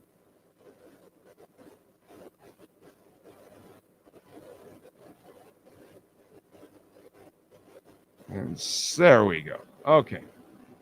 Let's on the Butler extension. So we have not discussed that internally right now, but we have to look at that, making that kind of commitment, okay? And when do we do it? I mean, we don't have to do it until 25, actually, but we'll see. We haven't made a decision on it, and we really haven't really in earnest discussed it. So we'll just see what happens, Anthony. So the Chankster was asking that, as he said, Anthony, at the end. And what I heard is what I want to hear. There's no reason to talk about an extension. You haven't earned the goddamn extension, bro. You got $100 million coming your way the next 2 years. You haven't even earned it. You didn't earn your money this past year. What is this? Oh, I'm going to ask for an extension? No, dude. You can't even play during the regular season. You can't help us during the regular season. That's what I would be saying if I'm him. So I'm glad that the message is sent. You got to change your ways. And no, we're not talking about an extension. So, by the way, if you want to approach us on that date, just so you know, we're not even talking about it. That's message to Jimmy Butler and his agent. You can ask. We're not talking about it. There is no extension. They don't have to do it for another year. And then guess what? All you got to do is hang in for another year and it's done. If you can't trade him, then you move on from him and it's over. That's why if you have the chance to trade him to Philadelphia this offseason, you make that move. Okay? So Ira then pushes the whole what if Butler asks for the extension, right? What happens? Miami Heat's response be at that date that his extension window opens? Well, I mean, if he requests, we can either accept or we can say we're going to think about it, or we have not made a decision on it. I think you can make too much out of this. He's still got 2 years left on a contract. Theoretically, he's got a player op. But that's something that we have to give some real thought to based on a lot of factors. I don't want to go through the litany of factors right now because they all blow up into different hypotheticals. But yeah, that's a big decision on our part to commit, that kind of those kinds of resources, unless you have somebody who's really going to be there, available every single night. Every single night. Message sent, you got to change early. You got to change your ways. Next question, extension. We're not even talking about an extension. What about if he request? Well, I mean, you first got to make a commitment. There's got to be a commitment here. I mean, message sent. You're not committed. We're not either. So we're not giving you more money for coffee beans. Okay? And here's the part that you can't miss, okay? The part you can't miss is this discussion was had with his agent last year about missed games. So when asked about it, listen to Riley and what he At said. those moments to see the missed time, sometimes in crucial games. That was discussed prior to last year. We had a discussion with his agent about that. That was discussed thoroughly. And so there's a gray area during the regular season. And as I mentioned, as far as, what changes is that, when it comes to player availability, I'm just going to, go on a little bit out of the box here. This whole injury reporting stuff that we have to do night in and night out, day in and day out, Tim, and, getting the accurate things. I can remember there was a time when we never reported any injuries because you then became a target. If I was coaching against somebody who had a bad shoulder, I'm going to run my picks all the time. If I'm somebody that's coaching against somebody who's got a sprained wrist, hard fouls on that wrist. I mean, it's just so we never like to talk about injuries because we felt, one, it's an excuse, and two, that why give the opposition the ability to possibly re-injure a guy who's playing hurt, so, from that standpoint, I don't understand the 65-game rule. I really don't. I know it. I know why they did it, but I don't understand why they said it's okay to miss. At least they're auto-suggesting to the players and agent, it's okay to miss, 17 games. And to me, that sends a message that it's okay to take a little more time, maybe to get to be 100% when nobody in this league is 100%. Nobody is. And then there's the injured players. The guys who really are hurt and debilitated, and they take a long time to recover. So that was discussed, Ira, but I won't tell you what came out of the meeting. That was a year ago. Yeah. So a year ago, they talked to him about the missing of the games, and then they pulled the same bullshit again this year. So that means the conversation he had with his agent went nowhere with Jimmy Butler. And this is why Jimmy Butler at this point in time, in my eyes, is a con artist. He knows his body can't hold up. They know his body can't hold up anymore. They want him to play if he wants to get paid. And he probably wants to raise a stink because he can't. This is not a good situation. This situation ends better if he's traded. Will you consider trading Jimmy? Now, this is a question that to me really made very little sense because you really can't answer this question, to be quite honest.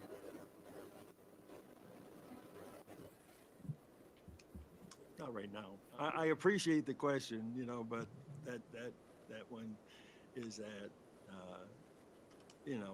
as Spo said the other day, I concur with everything that Spo said because he and I had discussed this, is that there's a possibility that a lot of things are on the table, from that standpoint.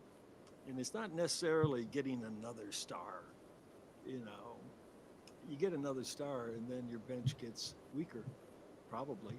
And you do have some financial responsibilities to, the tax and the first apron, the second apron, and all the consequences of going there. And so that's why I say there might be 2 or 3 critical players maybe in this league if they ever became available and we had an opportunity, then there's no doubt that we would go for it, shoot the moon. That's what it is. We've always been that way. But, there were 8 teams in the tax this year. 6 of them are home. Okay? And who's it? Boston and somebody else is playing Denver. So going into the tax and going way into the tax to win a championship, you better be damn right about the guy you're going to get, what you're going to give up for him. So It didn't happen even with the big three until we solidified the bench the next year. So you look at, would you trade Jimmy? Of course he's going to say no now. And then he clarifies it, right? Because he can't say, oh, yeah, I'll trade Jimmy. And all hell breaks loose. Chaos. So you have to say, no, we're not looking to trade Jimmy. You have to make that stance now. Then the ball's in Jimmy's court. So if he wants his extension, well, no, we're not doing that now. Okay, well, then get me a trade. All right, then we'll try to move you. You know? But he wasn't going to mention that he's willing to trade him right now. Can't say that. He can't raise that kind of a stink. Soul Rack Blonde, I saw your text there. I will address that and I'll tell you why you are dead wrong on that one. On Tyler Herro, which is what this man was talking about. Let's go with Tyler Herro. Okay. Actually pretty perfect there almost. On Tyler Herro and where he stands, obviously, because it ain't a good one. That stuff, you know, what it would cost to bring somebody in, you know, who's going to leave, who's going to stay. I mean, we don't even know. You know, we can talk to our free agents, you know, right after the finals, you know, and H and also Caleb. I wish I'm sorry. I did it wrong. My bad. I realized I cued it in the wrong place there. Let me go back. Way back into time. Here we go. I'll get to the Tyler one in a second.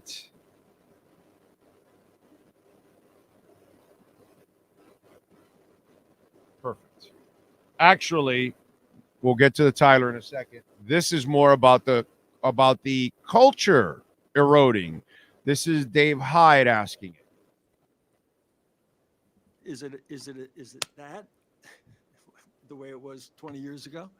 No, it's not that. And that was okay 20 years ago, and the players accepted that, and players played 70, 80, 90, whatever they did. You know, it's not that way.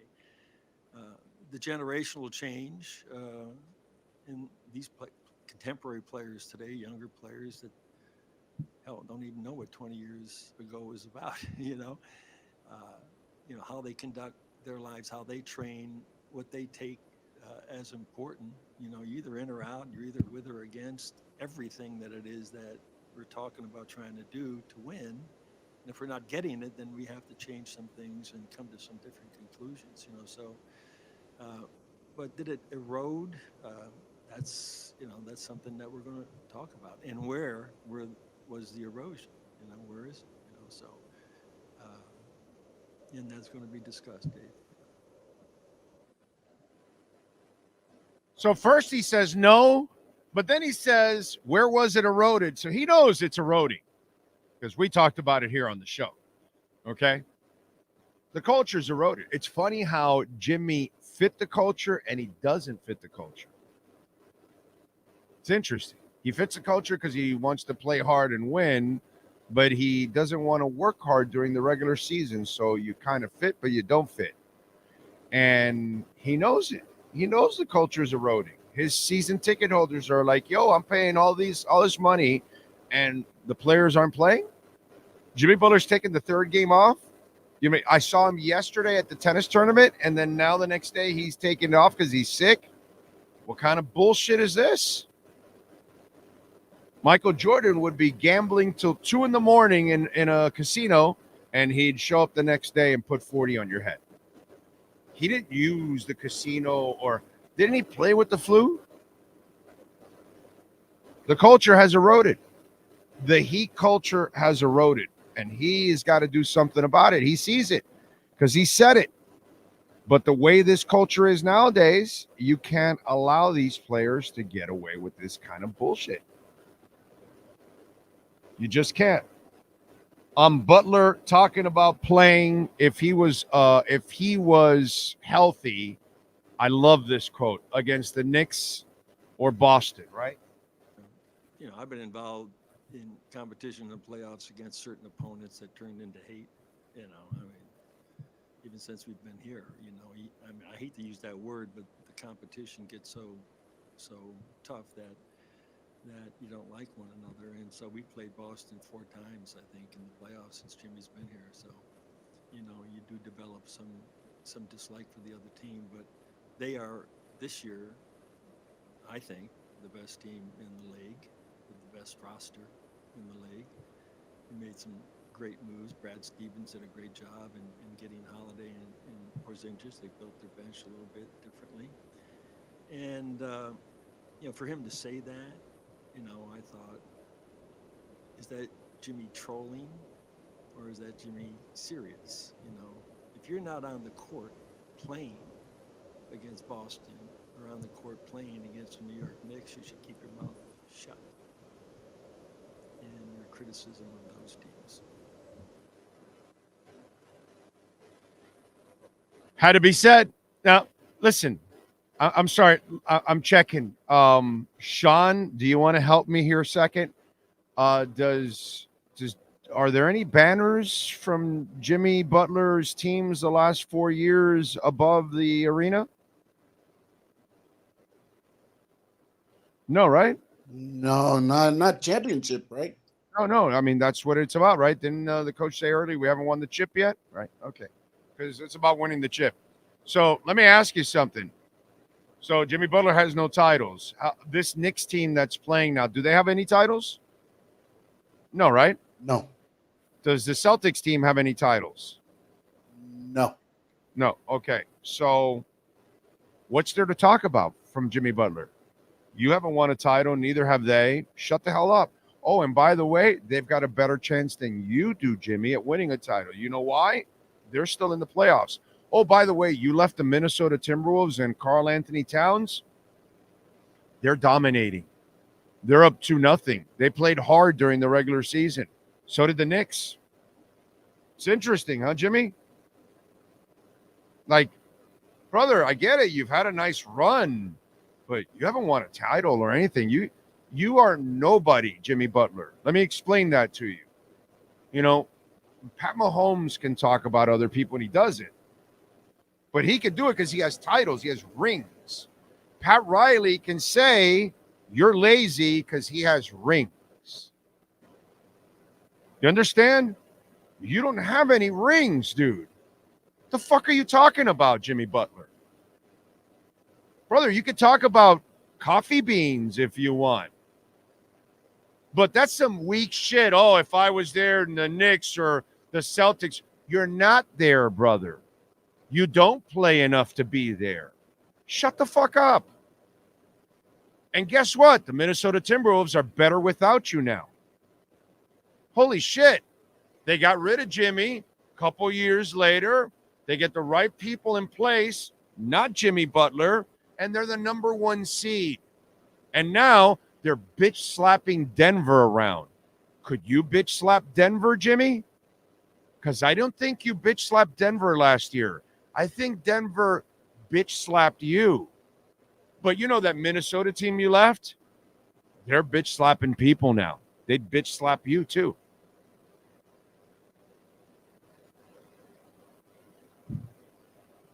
I mean, Jimmy Butler, bro. What are you talking shit about? Why? Because you've been to the playoffs a couple times? Because you flukishly got to the finals? So all of a sudden you're the shit? I don't see any banners. Dwayne Wade is the shit. There's banners. When you win a championship, Jimmy, then maybe you can talk down the Celtics and the Knicks. But right now, the Celtics and the Knicks are still in the playoffs and you're not. That's kind of stupid to be talking about them. Oh, and guess what? The Minnesota Timberwolves have a much better chance at winning a championship than you ever will.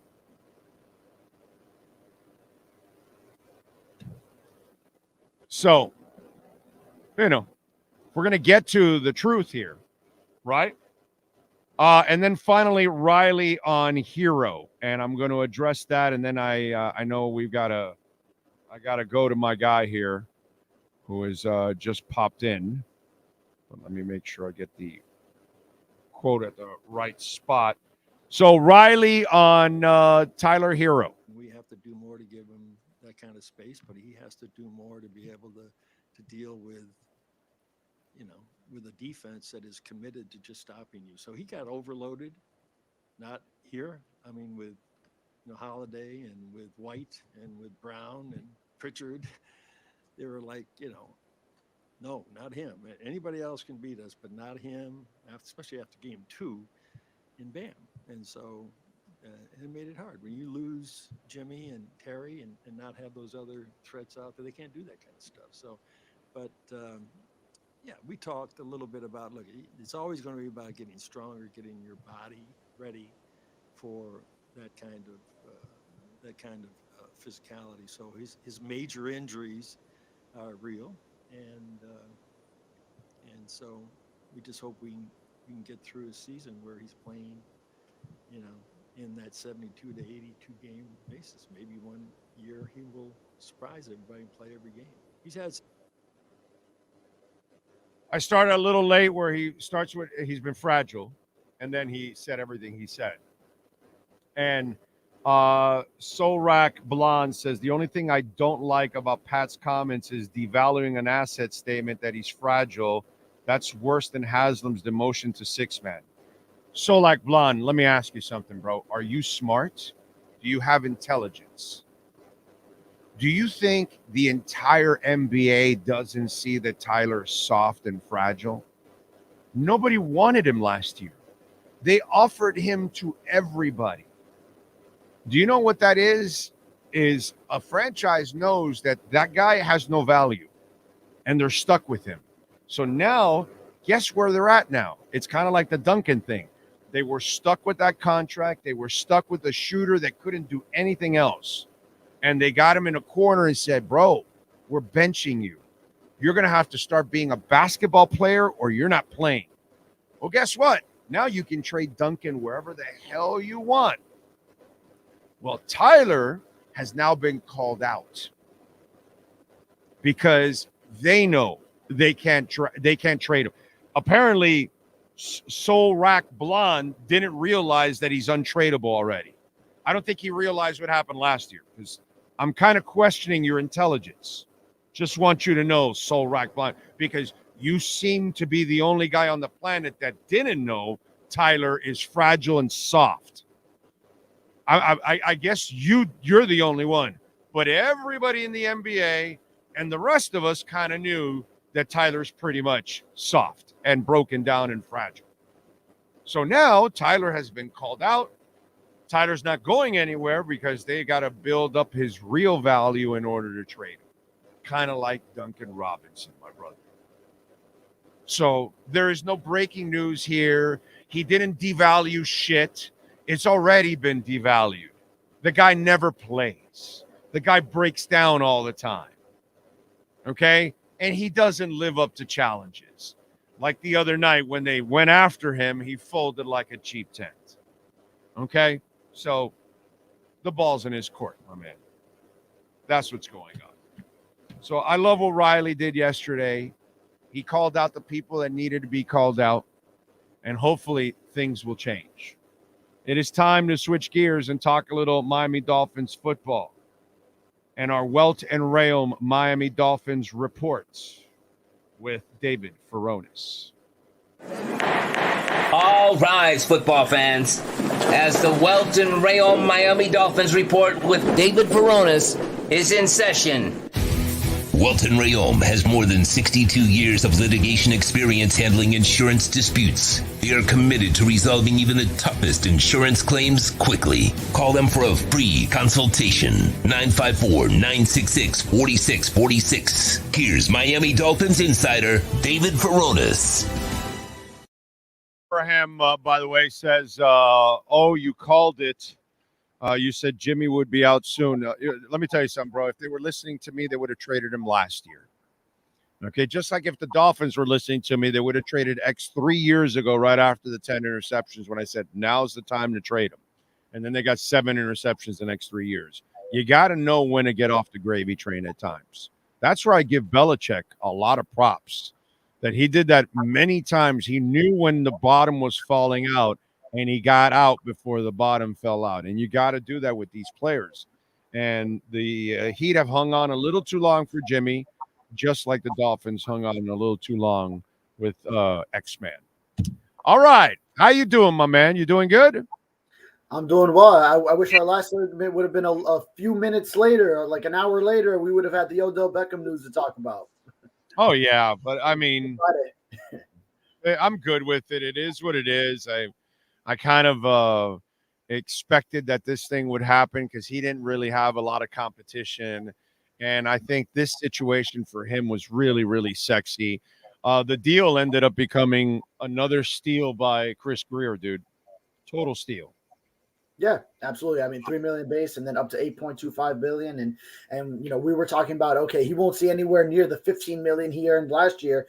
And then you cut that in half at the high end of it. So if he hits all the incentives that are there, yeah, that's a great deal for a number 3 wide receiver, a guy who obviously has his star power, but you know, hasn't produced that way since 2019, 2016 last Pro Bowl. I mean, he's going to be a great fit into this offense. And sure, not the big-bodied receiver that I think some people want, but it's really a guy that Mike McDaniel can work well into his offense.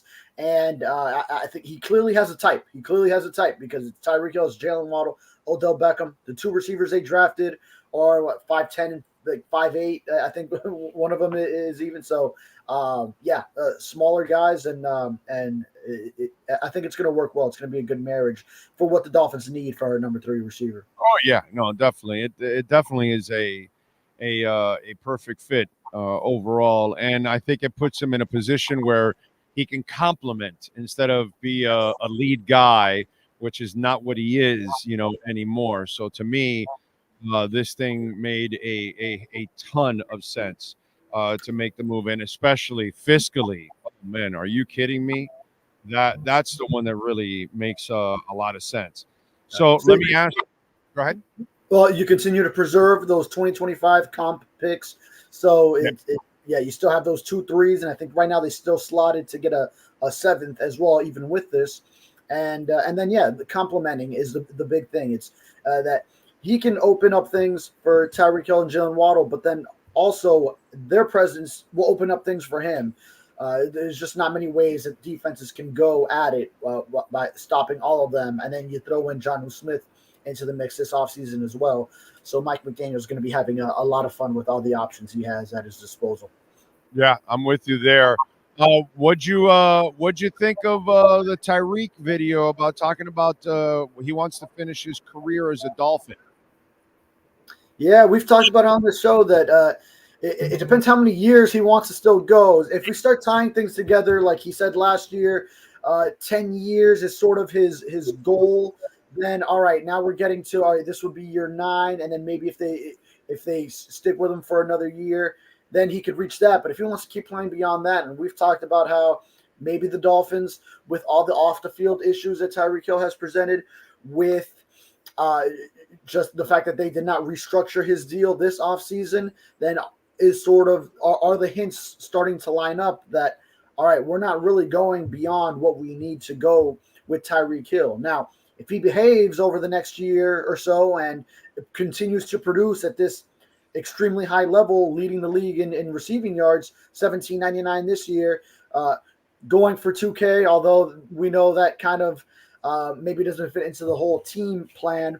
But if he continues to produce at that level and he starts to comport himself the way he should off the field, stay out of trouble, then maybe some things could be looked at differently. But right now, I think the Dolphins are right to take a cautious approach and not tie themselves any longer than they have to Tyreek Hill, especially if you start to say, all right, Jalen Waddle will be our receiver that we extend in the future, and then we start looking at what it'll be with him beyond the Tyreek Hill time in Miami.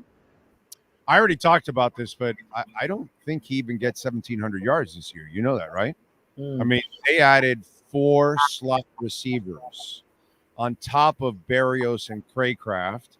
They added a 3rd running back to stay in the same offense because Jalen Wright can do the things Mostert and Achane does, so they can stay with the same kind of offense. They added two tight ends actually, because the Fortson kid is kind of an athletic guy too, because he's a former receiver. They intend on spreading. I mean, they are committed to spreading the ball around. There won't be as many targets for Tyreek Hill. Do you agree or disagree with me on this? Yeah, just naturally, you have that much talent, that many playmakers on an offense, and it should be spread out more. And then going a step further, now that'll set the table for, well, now all of a sudden there will be a small dip in Tyreek Hill's production from his stat line. So what? Not his fault. Not his fault, but right, not his fault, just naturally. But it will be there. Then now you go back to the negotiating table saying, oh, well, you went down from 1799 to maybe he still ends up having a tremendous year and it's 1,400 yards, right. Even 1,500. I mean, those are phenomenal seasons, but just a small dip still should be expected when you're spreading the ball out more. So I think the offense has been set up with the moves that Chris Greer's made to be able to give McDaniel the opportunity to spread it more, not be so dependent on Tyreek Hill, not make it a target share where him and Waddle are just so ultra dominating it, and then it's just a big drop off from who the number 3 option is in the passing game. Yeah, and that's why I'm convinced this is his last year. With everything that's gone on, and then everybody they have to pay next year, I think it creates a problem because they have to pay Waddle, and because of the commitment you're making now by drafting extra receivers, I think you're trying to develop an offense post Tyreek Hill also. So the following year, you have all your picks. You're able to draft another young receiver that you can bring up in the system. Yeah. I think Chris Greer also always looks at things not just for the year that he's currently drafting for, but a year in advance. So we also saw that, like at left tackle, drafting Patrick Paul. It's not like he needs him to start this year, but injuries happen and maybe he does end up starting. But that is a contingency plan for the future. And Chop Robinson, he can work into some ultra packages, but that could also be a plan for the future. You don't know how Bradley Chubb and Jalen Phillips are going to come back off their injuries, and hopefully for the Dolphins in 2024, and for those guys who are both great guys, and then they do end up like so.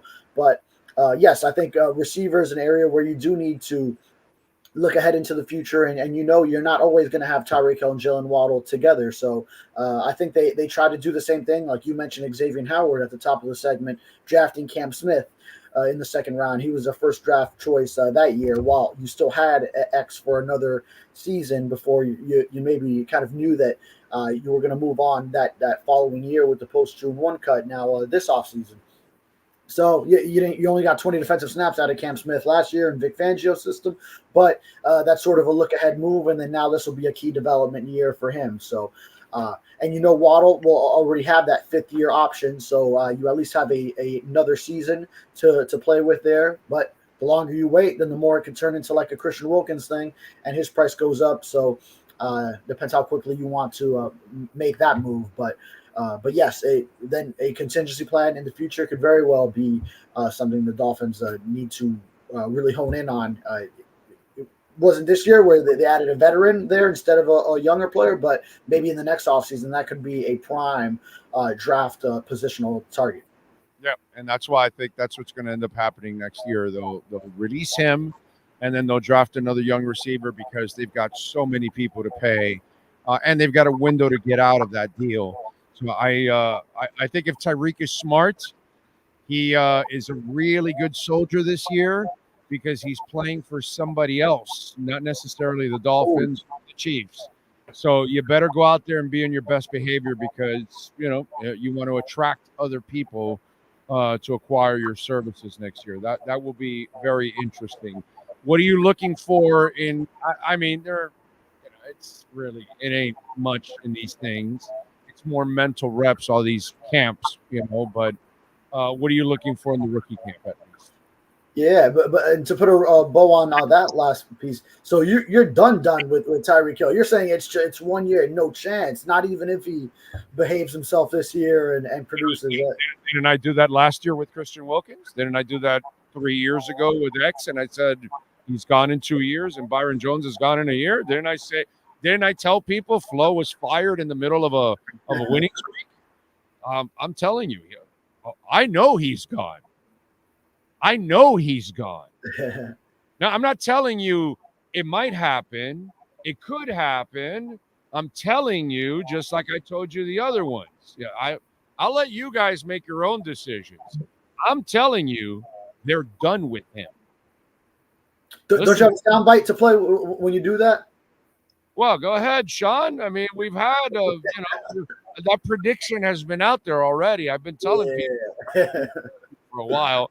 But go ahead, Sean. Sportstradamus. The Sportstradamus has spoken. I love it. Trust me, he's done. That I can. I'm 1,000% sure Tyreek Hill is playing his last season with the Miami Dolphins, just like I was sure about all the other four that I would tell everybody about. Because I knew Wilkins last year when he didn't get his contract, he was mother effing everybody in the building. Meanwhile, the press conferences were all smiley and everything is good and everything's kosher and all that. And he was livid behind the scenes, and they weren't giving him that money. And so I knew last year, I told him, hey, he's gone. And when people were talking about, they're going to go, they got to tag him. He's the heart and soul of the defense. I was laughing my ass off because that's not how they look at it in there. They don't look at it that way. And so, and in this one, from everything I've gathered, they've kind of, run out of patience with him already at this point. So he's done. I've even seen you mentioned on Twitter, like, who's the one that's not in all these pictures? F1 Miami this weekend. Hey, I mean, most of the top stars on this team were all gathered together. He wasn't there, so the optics are sort of around the hints, even in that. Constantly. Constantly. Okay. Tua needed a couple guys. He didn't call Tyreek. He went and called Teron, and he went and called Jalen Ramsey. The Dolphins needed to present a trophy to somebody. Who'd they call? They called Jalen Ramsey. Okay? I mean, just look around, man. They'll take their chances with guys that have some shady stuff, and they'll give you a chance. But notice how it is. They're only going to give you a chance for a certain amount of time. And then when it runs its course, they start Xing you out. And just look at the writing on the wall, the entire brother, go look at the contracts they reworked. They fucking reworked like a punter or a kicker for like $500,000 or like, you remember that? You know what contract I'm talking about? Like, when I saw them rework like one of us a small deal for a little bit of money, I was like, holy shit, they want nothing to do with this guy. Because, you could have at least guaranteed, like if you needed only a couple million, hey, Tyreek, we're going to guarantee $5 million out of yours. Okay, no problem. I'm sure he would have loved it. And they didn't guarantee a penny, bro. A penny. So it's obvious that he is not in their future plans. It's obvious as hell. Dude. He is done. And I hope he and Drew are smart enough to figure that shit out. Because he needs to plan for the future. And I wonder if so, then that it's not just something that they have to figure out, but something that hopefully has been communicated too, where at least all sides are transparent, and it's not so much like pick up on these hints like we're doing on the outside. But hopefully, if it is such a thing, that there has been lines of communication open between the two sides. I would imagine that line has been open between Chris Greer and the agent. And then let the agent handle the stuff. And I don't know if the agents handle the stuff. You know what I'm saying? Yeah. But clearly, because if Tyreek is talking the silliness on podcast about, wanting to be a Dolphin long-term and all that, it's like, yo, dude, can you like read? Can you see what's going on? Like, they're Xing your ass out of everything. The they're loading the offense up because they need to learn how to spread it out and not be so dependent on one guy. Look at what they're doing. Look at everything going on around you, bro. And if you haven't put one and one and one and one and one together, I can't help you. I can't help you. I can't help you. You know what I mean? It's really interesting. It's obvious. Yeah. Like, well, you were asking me about rookie minicamp. we went back to Tyreek Hill. Because Tyreek, it's funny because I've got Dolphin fans panicking all over. Oh, no, it can't be true. This, that. Oh, you're lying. Oh, you're wrong. And then I just tell them, okay, so was I wrong with Flo? And was I wrong with Wilkins? And was I wrong with it? Was I wrong with X and Byron Jones? Because I told you way ahead when they would get. So why am I going to be wrong about this one? I'm just saying. I mean, just go for it if you want. Okay. If you don't want to believe me because you think whatever, then that's fine, bro. And Tyreek Hill has given them every reason with his off the field behavior, honestly. So, despite how much he produces, hey, everything that you know, right? That's right.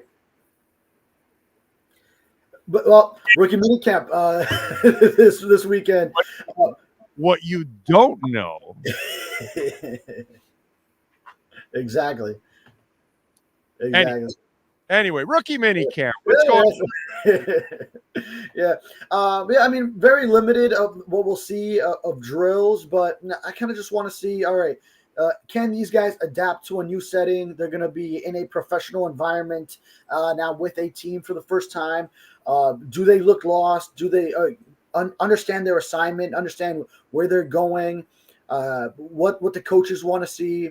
And then maybe just little things in players' games. Like last year, we were able to see that Devon Achan's speed, his quickness, just from watching him a few drills. And he said, okay, yeah, it's there. We knew it from the 40 time and his highlights. That shit did stand out in practice. Yeah, right. So you want to see those things, yeah. The Chop Robinson twitch, off the line of scrimmage and his motor, depending on what drills you get to see there. And Patrick Paul, if he's already having some of those developmental strides where or what exactly he needs to develop in that hand placement, everything else technique-wise that you want to see from him. And just maybe it's the first time maybe some of these guys I'm going to see them in person. So Patrick Paul, his size, like that 6'7", those long arms. I want to see that for myself. If I shake his hand, do his hands just like eat mine up because he's just like that large of a human. Small things like that, and then just how if they behave themselves as professional. So they're going to be in a professional environment and speaking to the media. So just how they sort of handle just being in an NFL facility and handling that. Let me ask you an unfair question because you may not know, and so it's unfair to you. In a rookie mini camp like this one, I know Tua won't be there. Mike White won't be there. Obviously, the Gavin Hardison kid, because I'm reading his name now, will they have a second quarterback? Will Skyler or one of the veterans be there? Or will they bring another invited guy that we don't know about that's not on the roster? Because I can see Gavin Hardison. Will there be a second arm for guys out there? That's, again, a really unfair question. No. Most of us don't know the answer. Yeah, I mean, based on precedent of the previous rookie mini camps I've covered, then they would just have another invite quarterback. So actually, last year I remember who it was. It was Henry Columbi. He was a local player. He finished his career at Chaminade Madonna. He was at university school.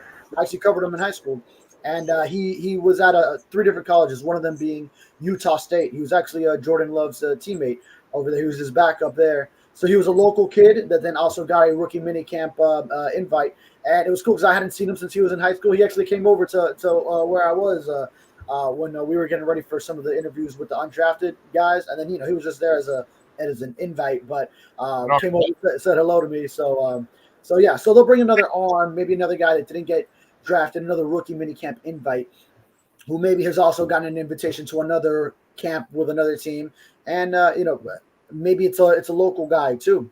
So it could just as easily be that. Give a local kid an experience of being with the team he grew up watching, and he has a couple days there.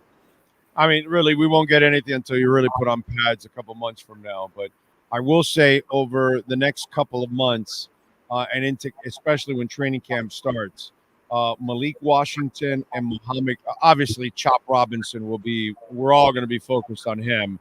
But Malik Washington and Muhammad Kamara, those are the two guys that I'm really intrigued with, bro. I'm dying to see those guys. When we get to training camp, I can't wait to see those young men, see what they got, man. Because those guys intrigue me a lot out of the draft. Yeah, because those were a couple of guys that went a little later than expected. So the Dolphins really got good value in them. So those athletic traits from North America.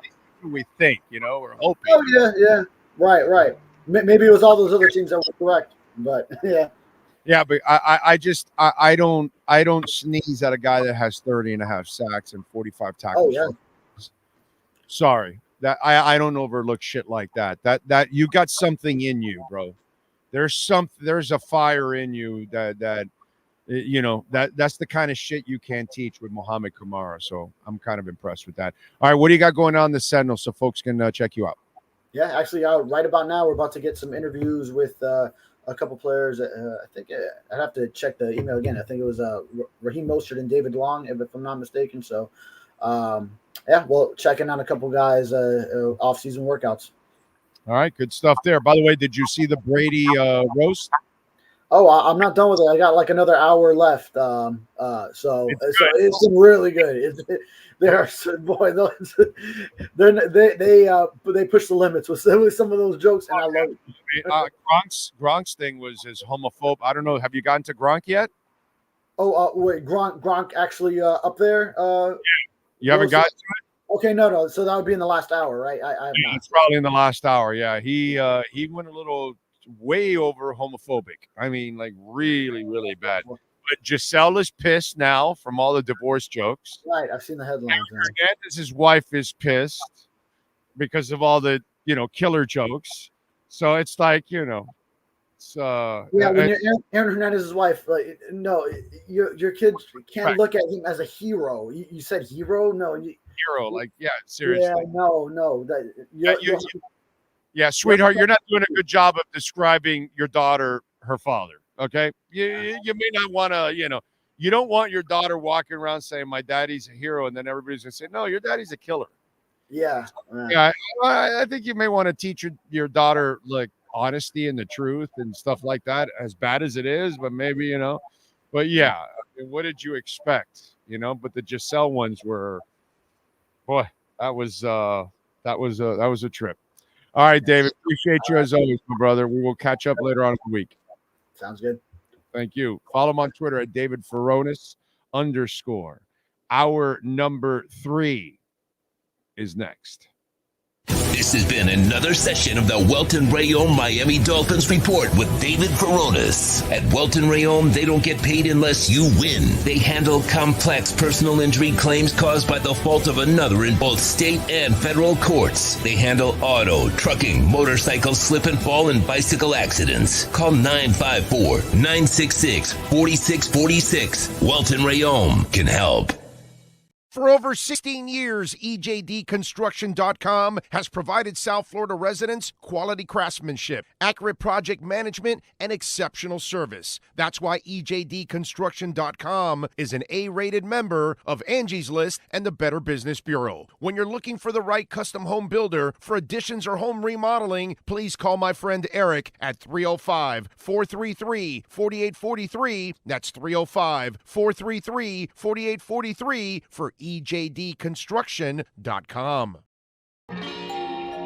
Oh, great. You have a doorbell camera. Now you have a front row seat to your house getting robbed.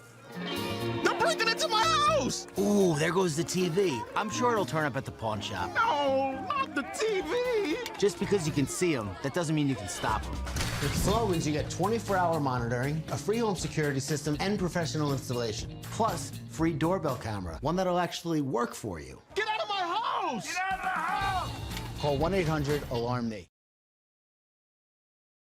The viewpoint, statements, or beliefs expressed on the following program by the host, guests, or callers are not necessarily the opinions of FantasyXS.com, Media Group Inc., ownership, management, sponsors, or website. If you're a Miami sports fan, there's only one store to go to, and that's Canes Wear at Miami Fanwear in Davie. They're your one-stop shop for all your inner Miami CF, Canes, Dolphins, Panthers, and Marlins merchandise. They have hats, t-shirts, game day jerseys, and so much more. Located at 2655 South University Drive in Davie, and open 24/7 online at caneswear.com or innermiamiwear.com. Call them at 954-835-5597. Caneswear, the spot where inner Miami and all Miami sports fans shop. Time for Canes fans to get what they want. Information, insight, and perspective. It's the Canes Wear Miami Hurricanes Report with Manny Navarro, exclusively on the Big O Radio Show. Here's Big O and insider Manny Navarro. Right.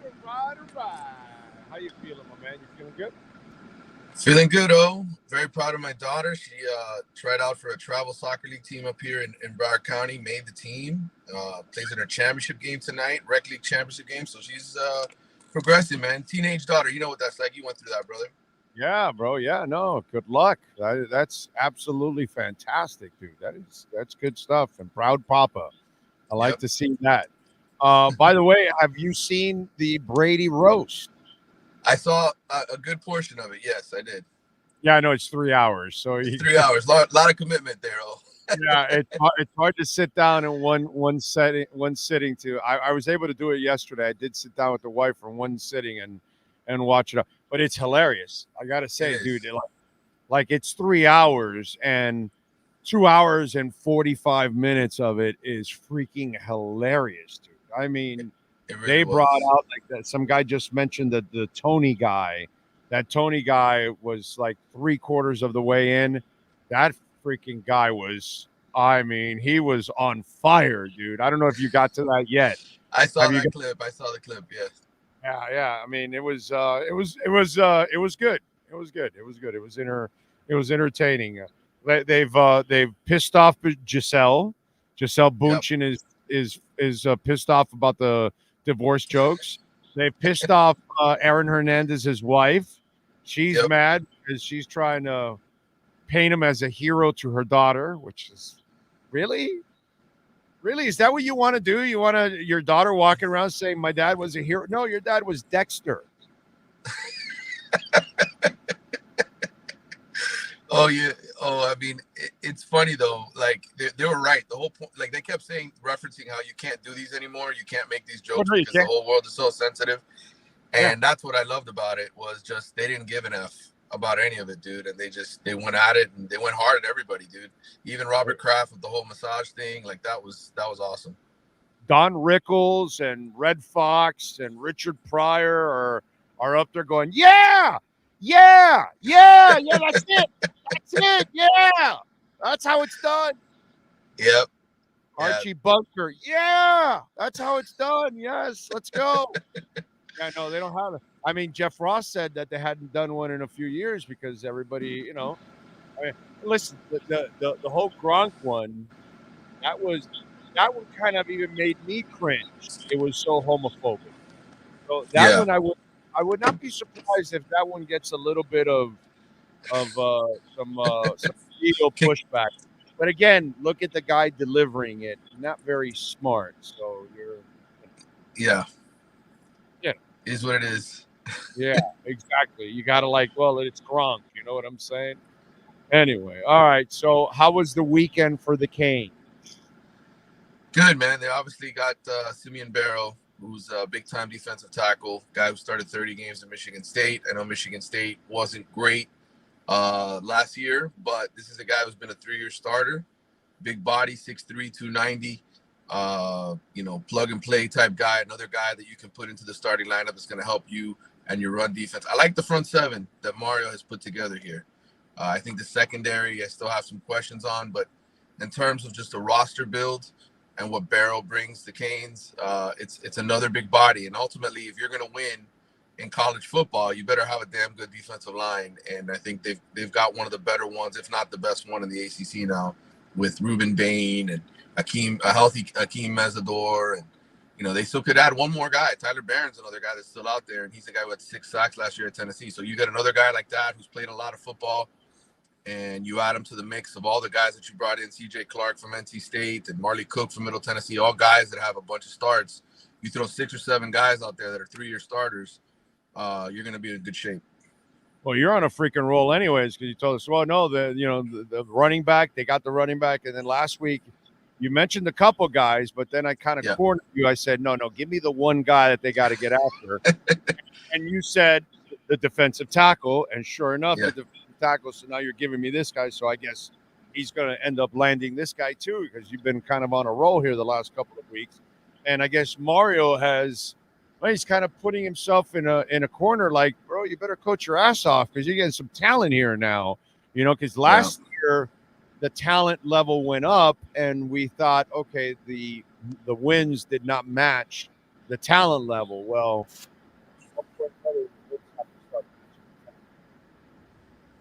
yeah, I mean, look, the results have to come now, right? Like the excuses are over in terms of, quarterback. The excuses are over in terms of, hey, we don't have enough healthy running backs. Guys are dinged up. We don't have a good enough offensive line. Like he's put in 2+ years of work into building this roster, and it's got his fingerprints all over it. So it's put up or shut up time for Mario. It just is. And look, there's people ranking them. My colleague Ari Wasserman, who's one of our national college football voices, ranked him in the top 10 in the preseason, his preseason poll. There's other people who have them in the top 25 to start the year. We've seen this before with Miami, right? The reason why I think there's more substance to this and the reason why I'm a believer, is the offensive and defensive line. I think that's where this team is markedly different. They've had, they had De'Aaron King. They've had, Amon Richards at receiver before he hurt his neck. They had, guys in the backfield that have gotten drafted. They've had a Jalen Phillips and a Gregory Rousseau. They've had some talented guys in certain spots, but I think it's the offensive and defensive line on both sides that are deep. That's what's going to matter when you get into the big boy matchups. And by the way, while sometimes Mario may drive me a little crazy with his conservative ways, I do think at his core, where you want to dominate on the lines, that is fundamentally where it has to start anyway. I don't give a shit who you are. If you're a passing or a running team, you still need. That's the reason why Kansas City keeps winning. It's they've got Mahomes and they've got Reed and all that shit.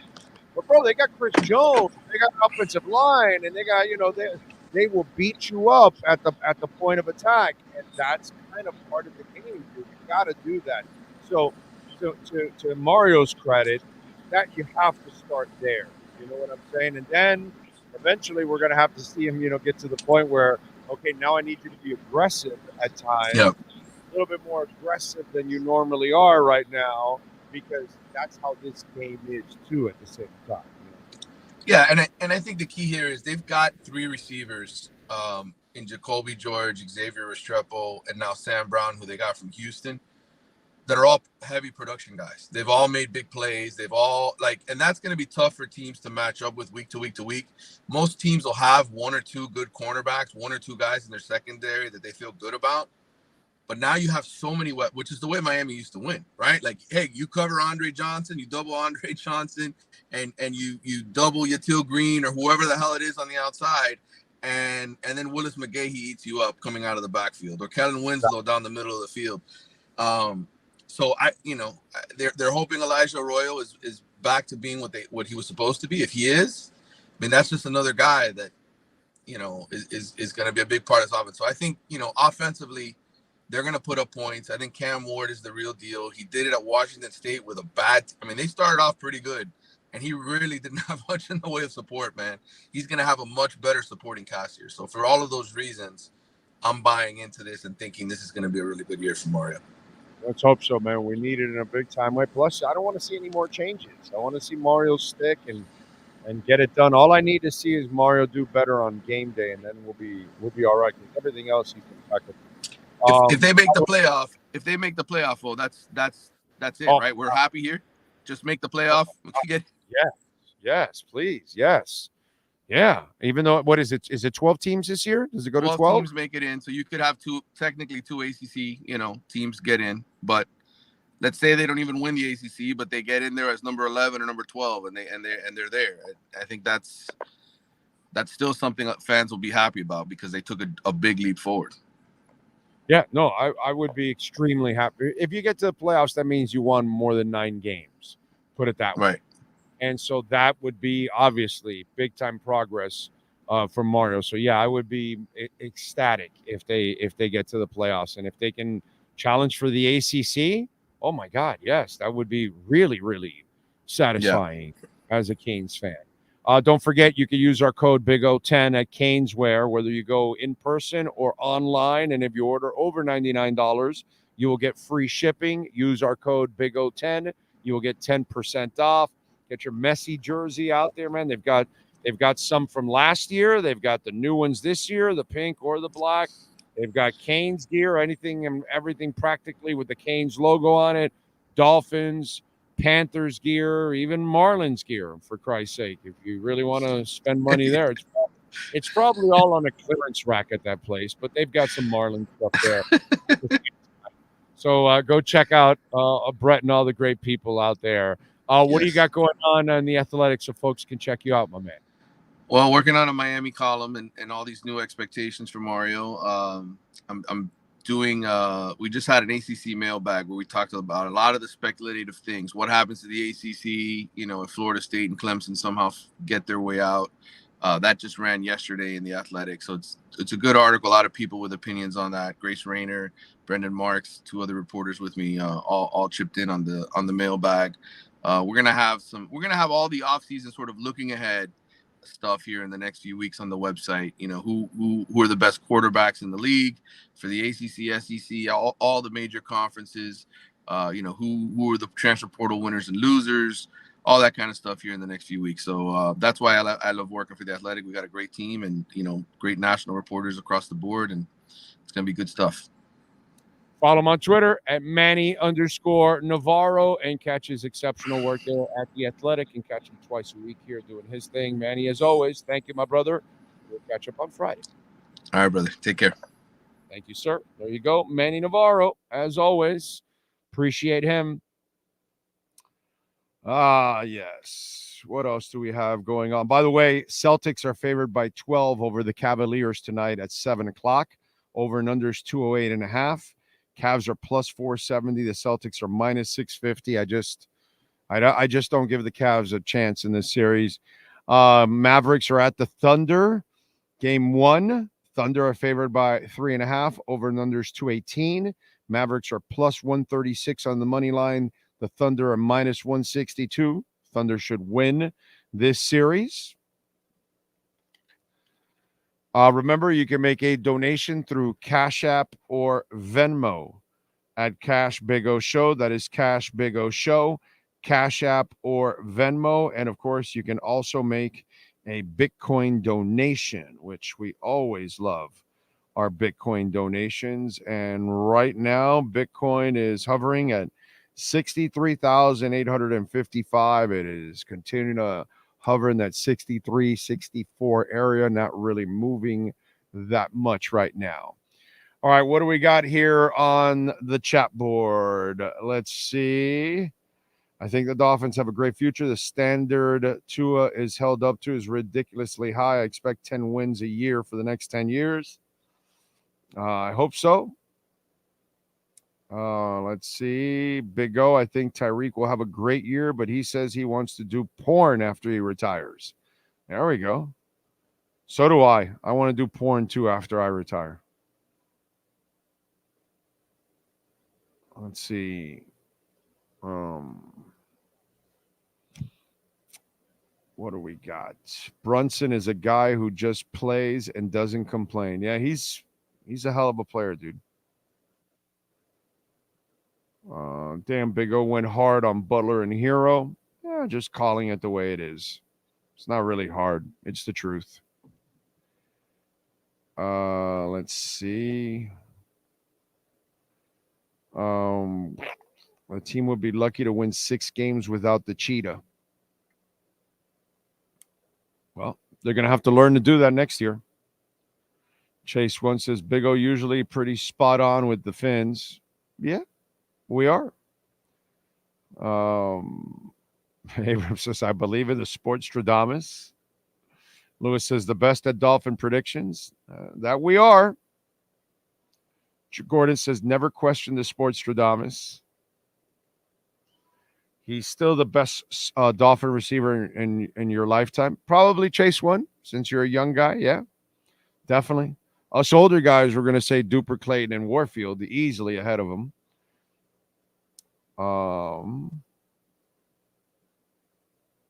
Let's see. That's what Brett Dodger said. Warper, Dufield, and Clayton, all better receivers in Dolphin history. That is true. That is true. And let's see. A lot of Lewis and Brett going back and forth. Lenny says, I don't question Big O anymore. He's pretty much 99.9% on point. The true Sportstradamus. Thank you, sir. Big O looking good and skinny. Keep up the great work. Thank you, Oscar. Ocala Joe. Big O thought, can't you negotiate with Canes where to sell Big O merchandise? Actually, I believe it or not, if everything goes well, I know I've said it many times, everything's been cleared. The banking stuff, everything. I am now going to talk to my guy today, and we're going to get all the imaging onto the website today. And then I call, Alan, and then we start putting in orders for certain things. And the Shopify thing should be up in the next 2 days, probably. So we've kind of finally made the progress. I'm healthy. I can drive, I can ship, I can do all this stuff. So I got all the technical stuff out of the way yesterday. My wife helped me out with it because I'm not good with that stuff. So we will have, I think we'll have the merch very soon. Very, very soon, by the end of the week. So been working on it. So, yes. Thank you, Ocala Joe. I appreciate you. But I've been working on it. Can we settle for Big O, Slim O as possible new nickname for you as you continue to drop these pounds? You guys can call me whatever you want. Call me an asshole too if you want. Whatever. It's all good. It happens. Change it up. I've been called everything. So if they call me skinny, it won't be the best or worst thing that I've been called. So it's all good in the hood, as they say. Slim-o, skinny-o, all of it. It's all there for the taking. What else do we have going on? And do watch the Brady roast. It is funny as hell. And by the way, some of you Dolphin fans, you are losing your minds, bro, on the Tyreek thing. The DMs I'm getting, it's like, yo, bro, I'm not the guy that, I'm not Tyreek. I'm just passing on the information to you all. That's all. It's not my fault. I'm not the guy that has a kid that set the house on fire or filed for a divorce that doesn't count or, saying crazy shit and all that. That's not who I am. I'm just passing it on.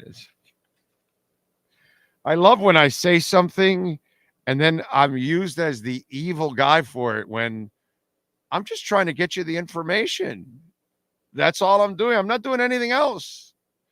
Don't you want information? It's like there's this group of fans that they just want to be lied to.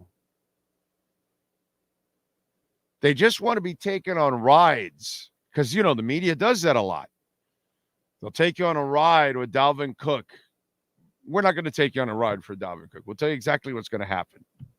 And that's it. They take you on a ride. Oh, no, they can't cut Christian Wilkins. He's the heart and soul of the defense. Let me lie to you. They know he's that important in the building. They have to have him. Worst case scenario, they'll tag him. Let me just lie to you. Just so I can get more hits and stretch the story out. I'll let them stretch it out for a whole year I'll just tell you ahead of time.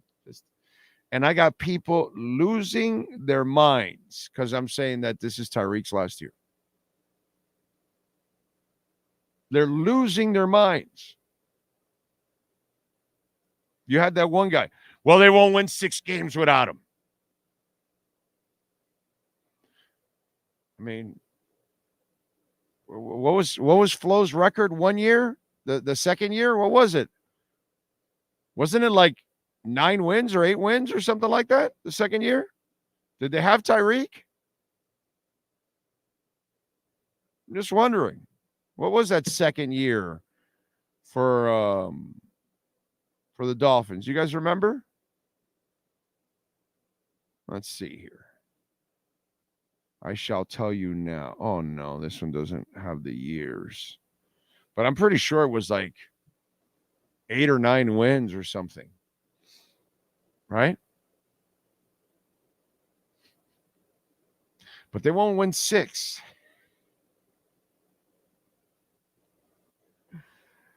Oh, man. Let's see. We already have Tyreek's replacement on the team. His name is Jalen Waddle, so I'm not worried at all. Yeah, and then they'll draft another guy, and they'll keep him cheap for first round. You keep him cheap for 5 years next to Waddle, so you don't have to pay him for 4 or 5 years. Makes a lot of sense. It's kind of the way you do things, you know? In a way, you're not going to be able to pay everybody. And these are things that we all have to come to, you know, the realization that changes come with this, unfortunately, you know? But it's not something that I'm doing. By the way, let's go. Let's hit that like button a little bit more. You got 175. There's 126. A whole bunch of you haven't hit that like button. Do us a favor. We give you the best local sports info out there, and especially best Dolphin info out there by miles. So please, we work hard for you guys. Give us some love on the thumbs up there, on the like button. And don't forget to hit the notification bell. That way you know when we are on.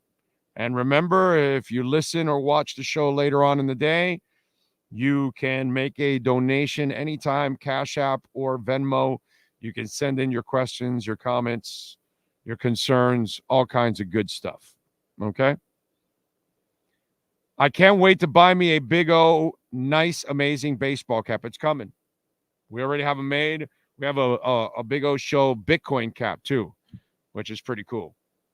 So it's kind of got the Bitcoin stuff, but it says Big O Show instead.